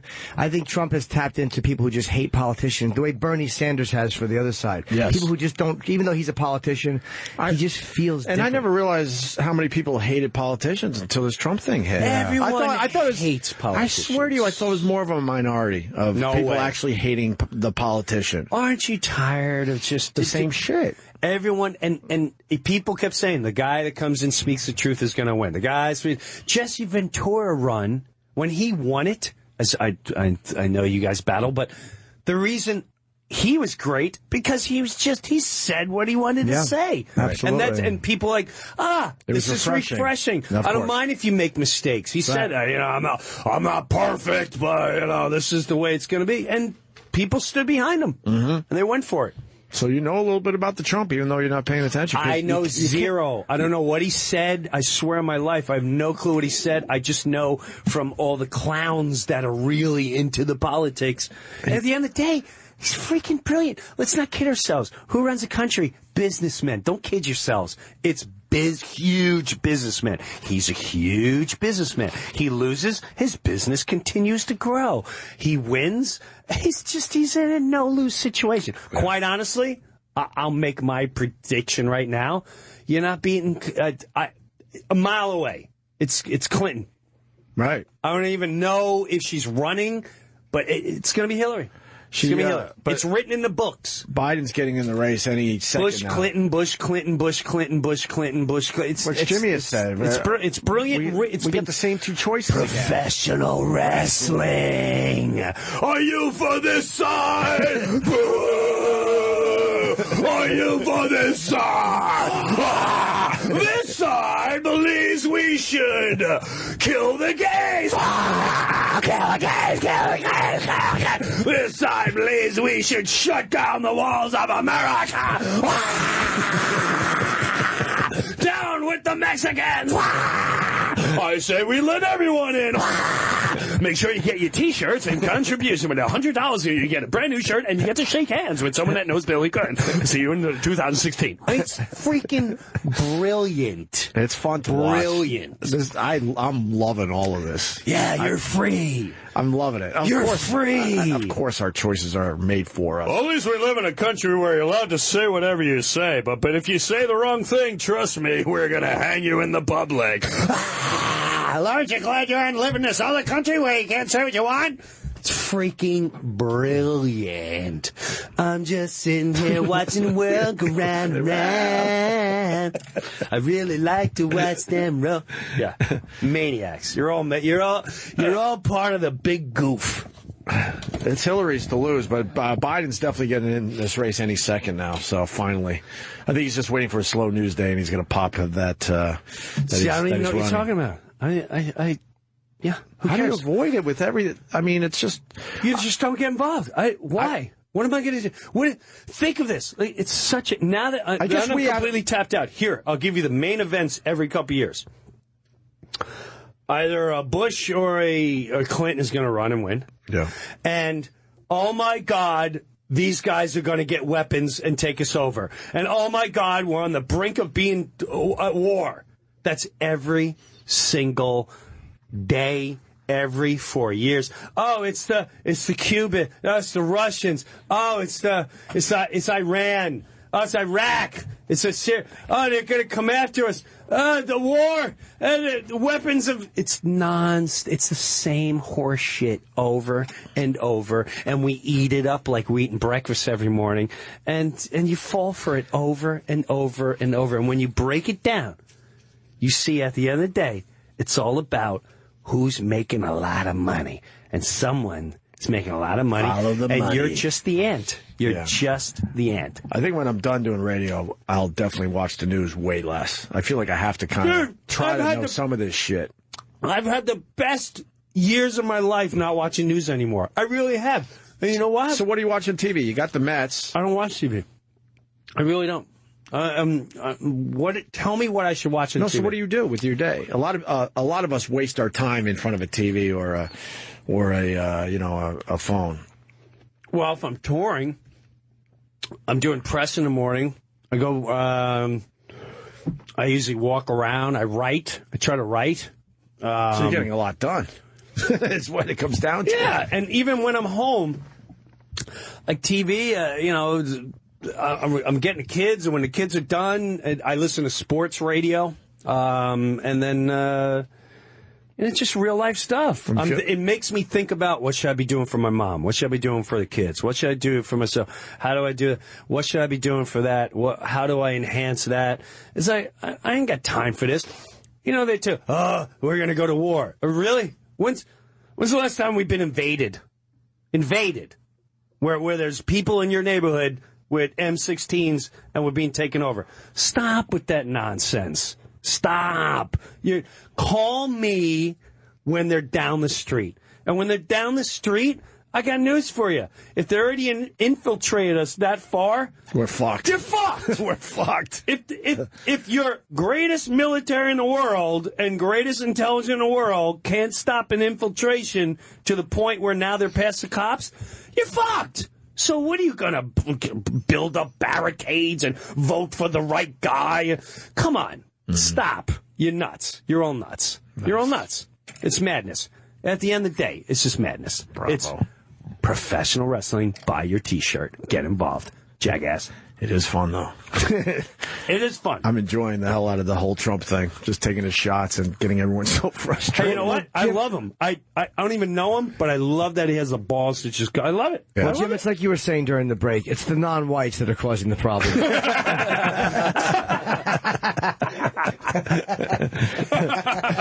With that, we definitely have to take a break. We're going to get Jeff Daniels in here next, who's in the movies, Steve Jobs. You go and see movies at least, probably, right? I always see movies, yeah. What's the last great movie you saw? The Johnny Depp one, The Black Mass. Didn't say. Is that about Whitey? Whitey Bulger, yeah. Yeah, it's the Whitey Bulger movie. I Did you see it, Jimmy? No, I didn't want to see it because I didn't like the trailer for it. I thought it was too Pesci and Goodfellas, the It trailer. wasn't Pesci and Goodfellas. It wasn't even close. No, I mean the dialogue, not his performance, but the dialogue about, hey, you doing this? Hey, I'm kidding with you, the way, like that. I gotta say, it was, yes, there was a moment in that, I'm like, a little too close. Yeah. A little too close. A little too close. But it was, Johnny, it was all right. It was all right. For me, it was, You're downplaying it now. it was all right. Yeah. But No, I didn't. the makeup was weird. That's what we... The makeup threw me off. We pointed that out immediately as soon as we saw the trailer. Like, wow, Yeah. the makeup is a little strange on him. It did look like Johnny Depp. He did a great job, but the movie itself was, it was good. It just, when you see Goodfellas and The Departed, it's hard to live. You better live up to that and then some. That and then some. And That's not easy to do. for me, it didn't hit that mark. But good movie. Still enjoyable. Recommend to go see it. Yeah. Gotcha. All right, we got Jeff Daniels next to promote the Steve Jobs movie. He was terrific in this movie. Is he going to be here? Yeah, Or- well, I don't know. We'll figure it out. So, and Jimmy's going to be in Albany Comedy Works this weekend, Friday and Saturday night. Yes. Maybe tickets available. I don't know if they are or not, to be honest. I really don't know either, but you might want to check on that if you want to see Jimmy in your neighborhood. All right, stay there. Got Jim Breuer in studio. Back on. We are back on. We got a guy in studio all morning. You won something? That's why you're here. I don't even know why you're here. I know you're enjoying yourself. Yeah, I'm enjoying myself a lot. Well, you don't have You to can't sit take down. a second. We're going to bring Jeff in right now. We're gonna get an A-lister here in a second. Just quickly, yes. Quickly, I'm here on behalf of the producer O'Neill Doc with Bond. Nice. And I did want to say, I know you talked about it this morning, but I have a problem with rape. I was charged with rape once, sodomy. I got it reduced to following too closely, though. Okay, I've bought it myself. Let's bring Jeff in. Thank you very much. That's a great intro. Wonderful. See, it's not easy to do. People think this is easy. It's not easy to do. Jeff Daniels back on the show. Good morning, sir. Morning. How you doing, man? How are you? I'm all right. Good. You just all right? Yeah, I'm just all right. It's early? I'm just all right. Why are you That's just good all enough. right? You look wonderful. I'm all right. This is week 6 of this promotion tour. Oh, you're done with this. But yeah, but it's tough at the top, and shut up. Does it get tiring, though, to just promote something over and over and over again? If you don't like it and it's mediocre and you know it, Yeah. yeah, that's when it's hardest. The two, especially jobs, aren't that, so it makes it easier. Yeah, I went to see Steve Jobs on Sunday, and I also wanted to see the Martian movie. But I didn't have enough time because I got tiny kids. But I did see Steve Jobs, and that's Tiny kids? 5 and 3. That's tiny. tiny We're kids. just getting started, so. Yeah. And I love the movie, I got to tell you. I'm not a big Steve Jobs, fanboy or anything. I don't even really buy Apple products. Yeah. Look at this. I got a Samsung phone. Good for you. But but I enjoyed the film is what I'm saying. Good. Yeah, he's one of the great historical family. The guy changed the world. Yes. Henry Ford, Edison, Oppenheimer. He's one of those guys, and these guys are complicated. And Steve was complicated, and the movie kind of gets into that. Didn't they, his wife kind of approached people and asked not to do it, and a couple of guys apparently backed out of doing it because they... Was it his wife's request that they backed out? I don't know why they backed out, but a couple guys, Leo and Christian Bale, I think, was attached at one time. Yeah. And Tim Cook at Apple, rightfully so. It's her husband, it's the father, it's the guy who championed your company, and now these guys are kind of, your first reaction is they're going to do an attack movie on him, and it's the study of a human being who was brilliant and complicated and had weaknesses. Oh, And he was that's what flawed. That's what you learned from this movie. I didn't know that But Steve Jobs was what as... makes drama, and it makes Sure. it interesting. And at the end of the day, he still changed the world, and he's still a genius at the end of the movie. And so I can understand their concern, but to be honest, where I sit, it doesn't matter. Sure. Yeah, when you saw it, you had no issue with it because it's like we're telling the story of accurately. Yeah. Well, it's fictional. It's dramatized. It's what we say, and some of these things that happened didn't happen there, Aaron will be the first to say. But it's a study of what made him tick. I mean, if anything, the movie kind of comes off as how Steve thought. Mm-hmm. It's how his mind worked. Danny Boyle said it's the sound of his mind is the sound of this movie. And the guy was brilliant. And there are a handful of people like him in our history. And we got to make a movie about one of them. Yeah, there's a lot of bright people where it seems like there's sometimes with that level of intelligence, you're sometimes tied into just less desirable personality traits, or it comes with like a certain amount of lunacy. I mean, it's hard to be that intelligent and not have some kind of a payoff on the other side. What I took away was the guy said, I'm going to change the world, and then he did. Yes. And then he did. And then he did again. Mm-hmm. And then he did again. And I'm going to put 1,000 songs in your pocket. Mm-hmm. I don't know how yet, but I'm gonna. Mm-hmm. And you, like John Scully, the guy I played, let me help steer you towards the next great idea that only you will think of. And that was the glamour and the kind of the wonderful thing for the people like Scully around him, was to watch this guy come up with the next idea that would change the world. And yeah, you were the CEO of the company, right. Apple. You play Scully, like you said. I was watching this movie. It's like a 3-act play, basically. And I was thinking to myself, wow, this is a lot of dialogue. I bow to you guys. I mean, the acting it takes when there's that much dialogue. And the scene where you break down the firing of Steve Jobs the first time, that scene is amazing. It's a heavyweight fight. How long did that take to film? The actual in the hallway going at each other, Michael and I did, was half a day. Half a day. But, you know, all the cutaways were shot over a period of other days that they would cut to. But, yeah, Aaron Sorkin, whether it was West Wing or Newsroom or Jobs, in my case, it's heavy on dialogue. And so you just have to be ready. You have to do the work ahead of time or you will drown. Because part of it, you can't ad-lib, you can't paraphrase, improv, leave it at home. Don't change a word. And so you've got to have it down cold, which just takes a lot more prep time. Yeah. Because when you get on a set that morning, today's the only day we're going to do it, and if you ain't ready, I mean, we have people come in on Newsroom, some of the day players, and a lot of them came in, they were told, you better have it together, and they would. Especially the theater guys that were day players on Newsroom, but the guys that would kind of memorize it in the makeup chair, and they kind of cement it as they're walking to the set. By the second take, there was just smoke coming out of their ears. They were like the wicked witch of the West. They would just melt.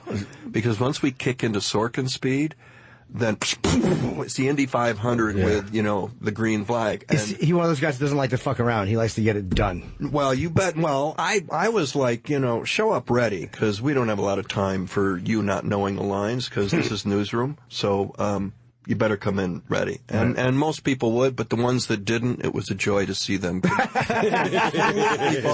the whole scene, maybe they had 6 pages, maybe they had it down word for word. Yeah. But when we go into Sorkin speed, ready to pick it up? All right, great. Action! And off we go. You would just look at them going, oh, isn't that cute? CSI LA, is it? Wow.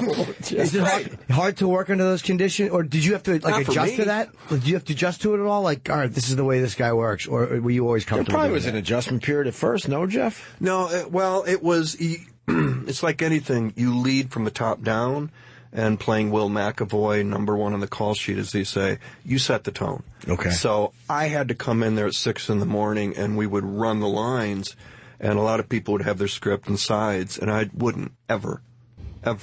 Wow. So I'm doing it.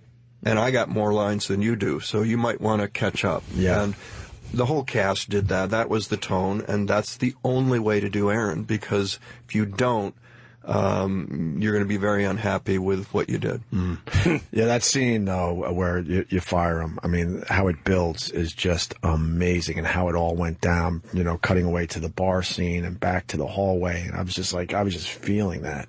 And then there is the payoff. It's like, wow. Yeah, and for me, the role was so great. It was like a Shakespearean fall. He goes, John Scully in Jobs, he's this father figure, CEO, corporate.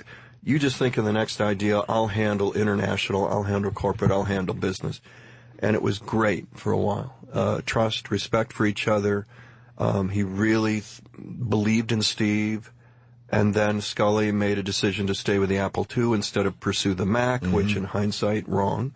At the time, right. And Steve never forgave him. And they never reconciled. There's a scene at the end of the movie which didn't happen. Yeah, I heard Fictional. Right. Fictional. But it was like a gift to Scully. And because one of the I met with John, and one of the things you could tell was that he wished he could go back and just have one more conversation with Steve and maybe patch up a relationship that meant a lot to him. Did he regret his decision, or did he just regret the fact that they, like, would he have, say, I don't regret the decision, but I kind of regret that we ended that way? Oh, no, in hindsight, I mean, when you're saying, why don't we forget this Macintosh that you're working on? That was a really stupid question. Yeah, you're right. No, but at the time, no, and that was, I mean, what you didn't get from John was, I still think it was the right decision. You don't get that. You go, I mean, obviously, right. Yeah. Now that we look back, but at the time, but no, that was a relationship that he was a marketing rock star at Pepsi, and to hook up with this young, computer crazy, creative.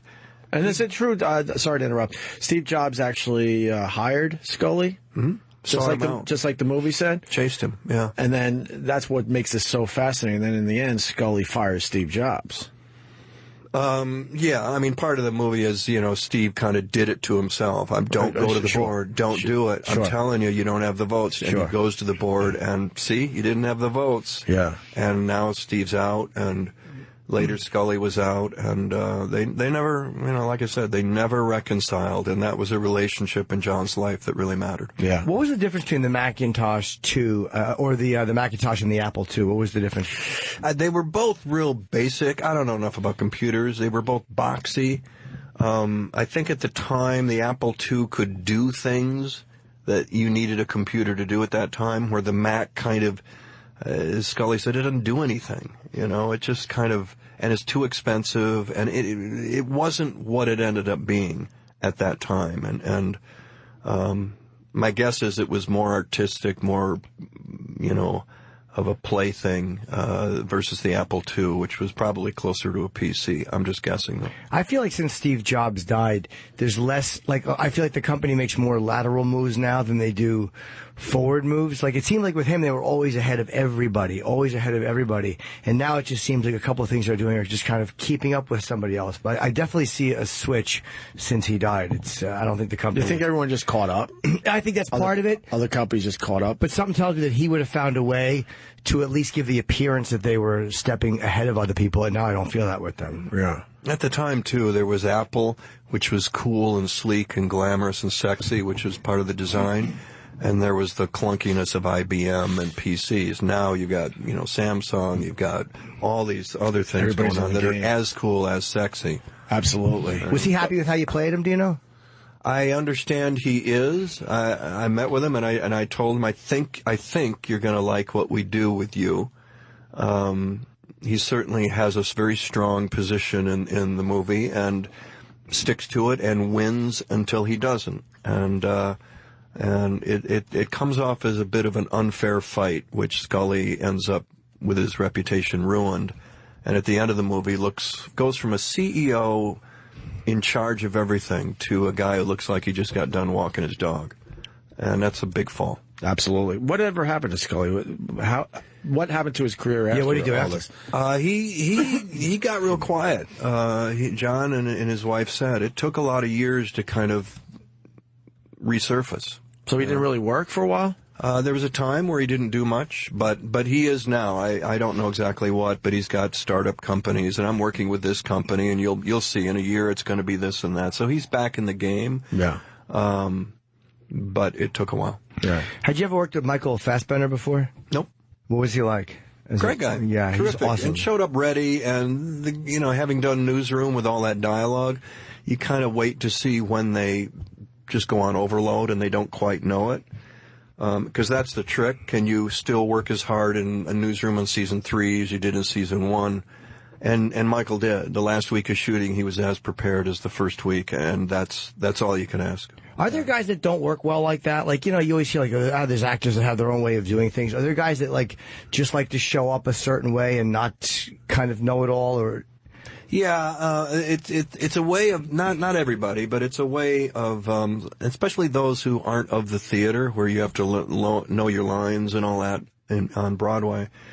L.A. you can kind of get away with paraphrasing and improving and sort of knowing it, but that's when it's written by 5 writers. And 6 junior executives have noted it to death, and you can smell it. You can just open the script, and it smells like 17 people have gotten their notes in, and you can't act it. It's not what human beings would say. Right. And so that's when actors start to go, okay, I'm going to paraphrase this so it sounds like a human being. But when you have an Aaron Sorkin, no. That actor usually has a very difficult time because you have to know every word. And we had a couple of guys, especially in the first season, that didn't quite know it. And again, as someone who has to know it every day, it was enjoyable, highly enjoyable to watch them just disintegrate.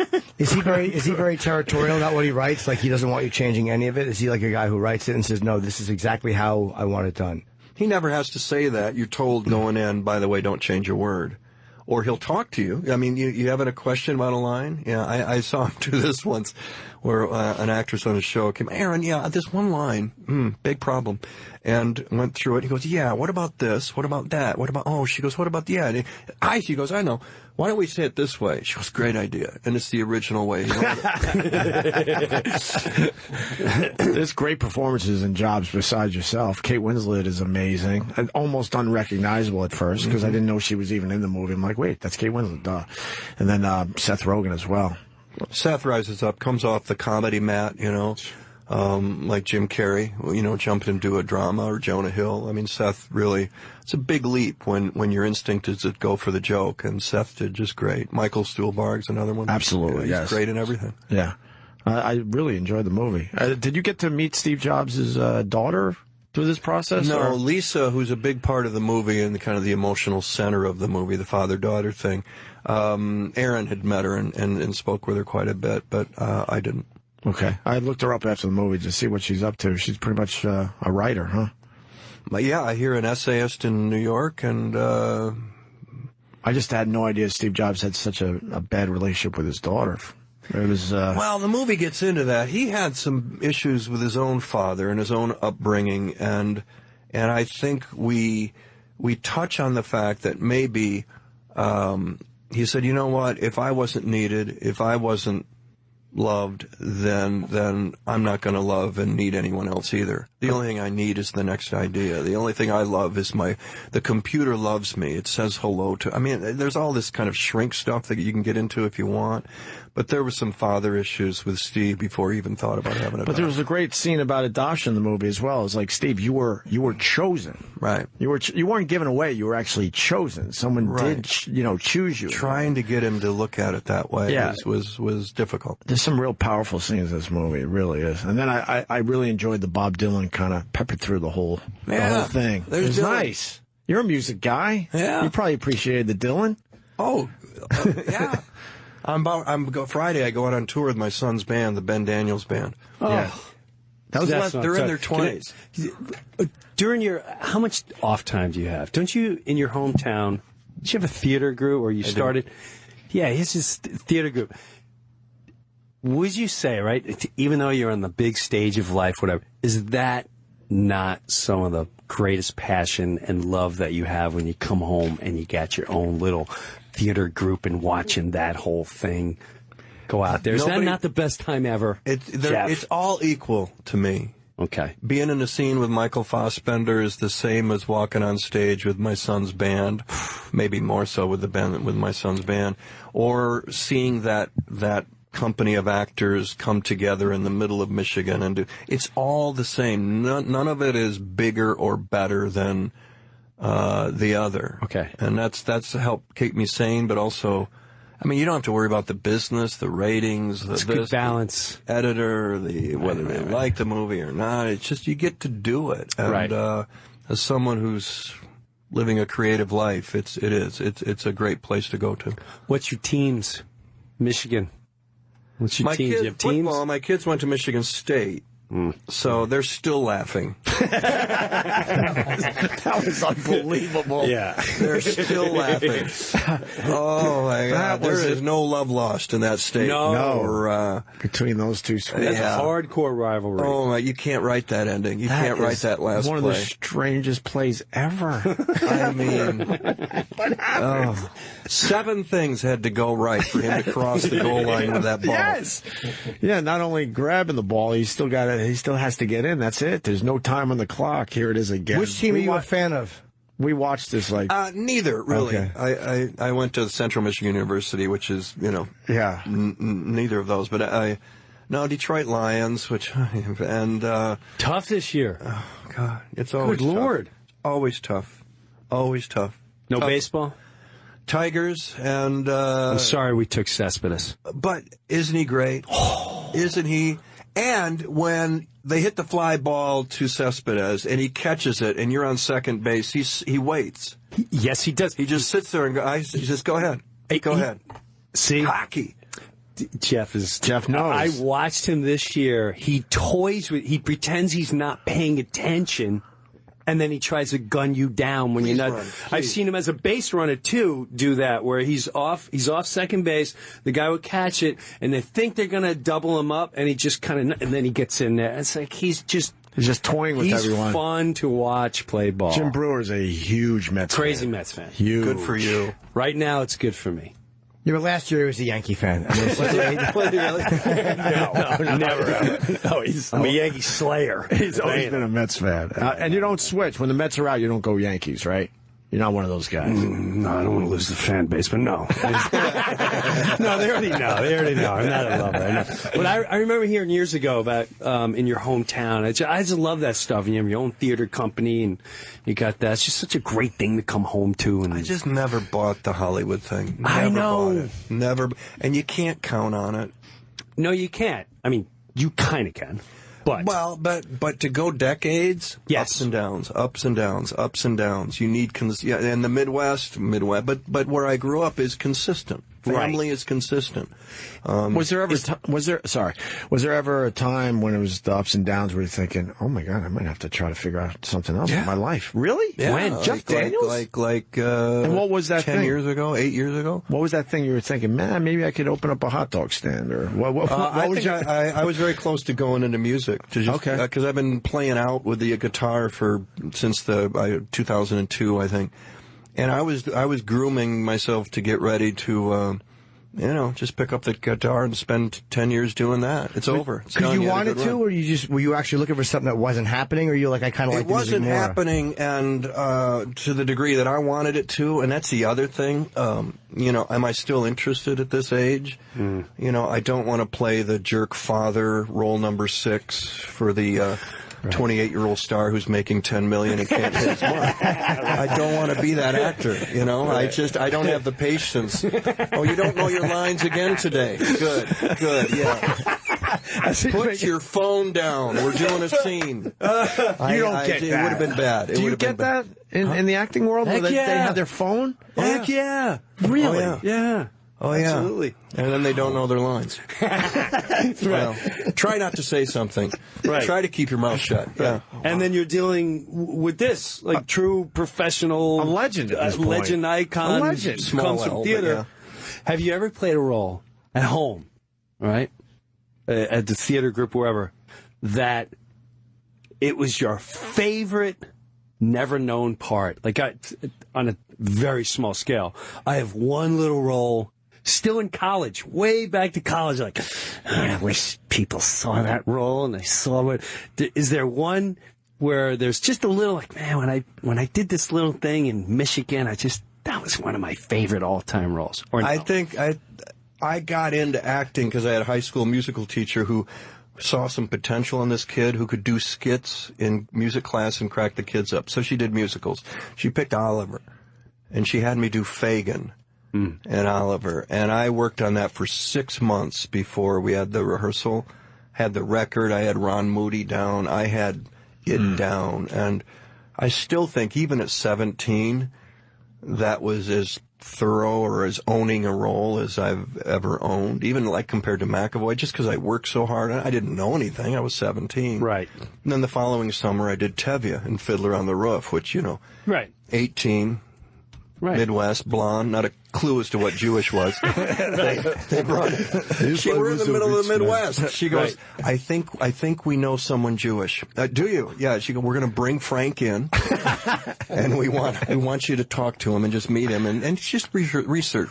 Hang out with him 18, and I'm going to go see Fiddler on the Roof again. I'm the movie. I'm just stealing from Topol. She goes, no, meet with Frank. So I sat with Frank, and he'd come in, very nice man, and I said, so you're Jewish? He goes, yeah. I said, how is it? And he says, not bad. I said, thank you. And that was it. That was all I asked. That's all you needed I'm to know. 18. Yeah, I don't know. It's Led Zeppelin, Elton John, and now I'm talking to a Jewish guy named Frank. Right. Please. I thought at 18 a Jewish guy was someone that works on cars. Because my neighborhood, I was the guy next door would come over like, you see the guy across the street? See him? He's Jewing up his car. He doesn't have enough money. He won't go to take it to a real place to get it fixed. So he Jews it up and fixes himself so he can save $4. That's what Jews do. And I would try. And I was in the back seat of my father's car, and we go past the garages. I'm like, Dad, why do the Jews own all the gas stations? He's like, what? What are you talking about? Well, Mike next door says they Jew up the car. He's like, well, don't listen to that moron. You know. Yeah, so that's next door. Yeah, I had no. Yeah, Mike next door ruined everything for me. I had all my jaded thoughts from Michael Byer next door. Too funny. Took a while to get out of that. And you're in Martian, which I haven't seen yet. The Martian movie. Yeah, which is that one really works for people. Matt Damon, what Matt does, and he's by himself for 90% of the movie, and you think, oh God. Yeah. Not only as an actor, how do you pull that off, but how boring. And it's neither. It's a pretty extraordinary performance. And then Ridley Scott really knows how to do this kind of thing. Yeah, you're playing the head of NASA. I just haven't been able to see it yet. I that's the one I want to see. A bizarre question. Yeah, for Jeff. With the exception of Jim Carrey. Yeah. Because he's clear. Who's the funniest guy you've ever worked with? This guy he shows up on set, and he keeps the light. This guy was one of the funniest humans. Well, who knows if Jim Carrey even was, though? I mean, was he? Is he the funniest guy? He was. Oh, Jim could get there. You know what Robin had it. Oh, well, yeah. Michael Richards. I did something with Michael. Michael, how you doing today? Good. I ate a cat for breakfast. Okay. He would just drop something in the middle of a. You people are missing the facial, by the way. Yes, I know. The impression was freaking hilarious. But those guys, the guys that only Jim Carrey would do it this way. You put a tomato on the table and tell Jim to do 2 minutes, right? Yeah. You tell Robin to do you tell Michael, and they would each do a different 2 minutes, and it was only Michael Richards, only Robin Williams, just to name 3 of them. But that's those guys. Woody Allen, those are the guys that only they would do it that way are the funniest. Did you do a scene with Woody, or did you work for him? I did a movie with Woody called Purple Rose of Cairo in 1985. Wow. And, that was, Terms of Endearment had been out 10 days. #1 movie in the country. And he was casting around. They were replacing someone. And, I went in and screen tested for Woody and stood next to Mia Farrow. And, it's Mia Farrow. And, I'm 30 years old. And this is Woody Allen. And oh my God. I do the screen test. I go and I sit down. And Woody comes over and he goes, really, it's great, good. But what else have you done? And I blanked on Terms of Endearment, #1 movie in the country. And I said, well, I was a guest criminal on Hawaii Five-0.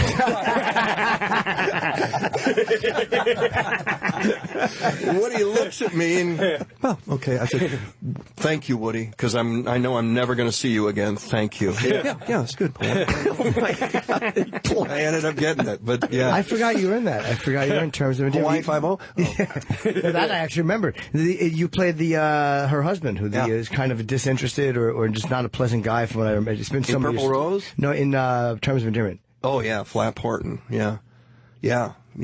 Weak, weak husband who cheats on Deborah Winger. Yeah. The role was available for a long time. Was it? Yeah. Well, was it they just couldn't find who they liked, or nobody wanted it? He was so unlikable and so weak.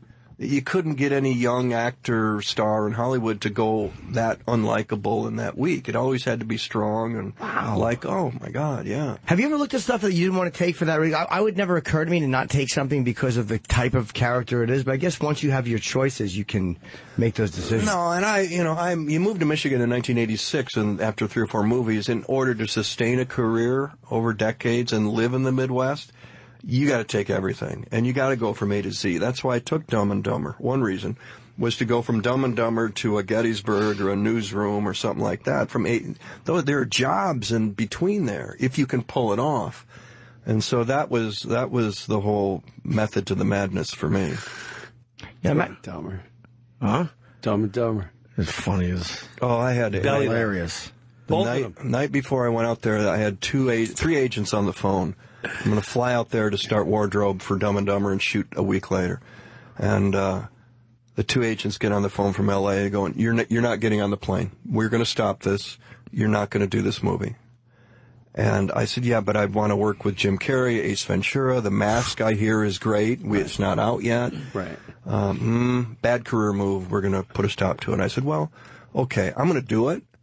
I understand whose risk it is, so I appreciate it. And neither one of those guys are still there. But it was a risk. It was a risk. Yeah. And to stand there next to Jim Carrey when he goes into Jim Carrey, you just grab... The whole trick to doing that movie was to let Jim be Jim. Right. Encourage Jim to be Jim. Right. And just grab on and ride it and react to it. Bounce off it instead of trying to compete. They said, to Jim, we really want another comedian next to you. And Jim says, no, we don't, because the guy will just try to top me in every scene. That's right. That's how you guys are programmed. That's and right. Jim's the same way. He goes, get me an actor who will make me listen and make me react. Right. And that was my job. And I get my jokes in. I land. I get to do this and that. But Lloyd's running the show. And that was the smart move early on. What a smart thing for him to say, too. Like, to not, instead of being, I'm more comfortable with another comedian and that mentality, to know, like, no, it's not going to work. Yeah, I need a more traditional actor who will know how to deal with this. And make him kind of go, ooh, I need to come off the ad-lib trail and stay here. And we worked well together. And it really, especially on the second one, it was, Jim, whatever you need to do, let's do it. You know, if you want to take 10 takes and just explore, my job's to bounce off you. That's when you watch a genius, a comedic genius like Jim Carrey.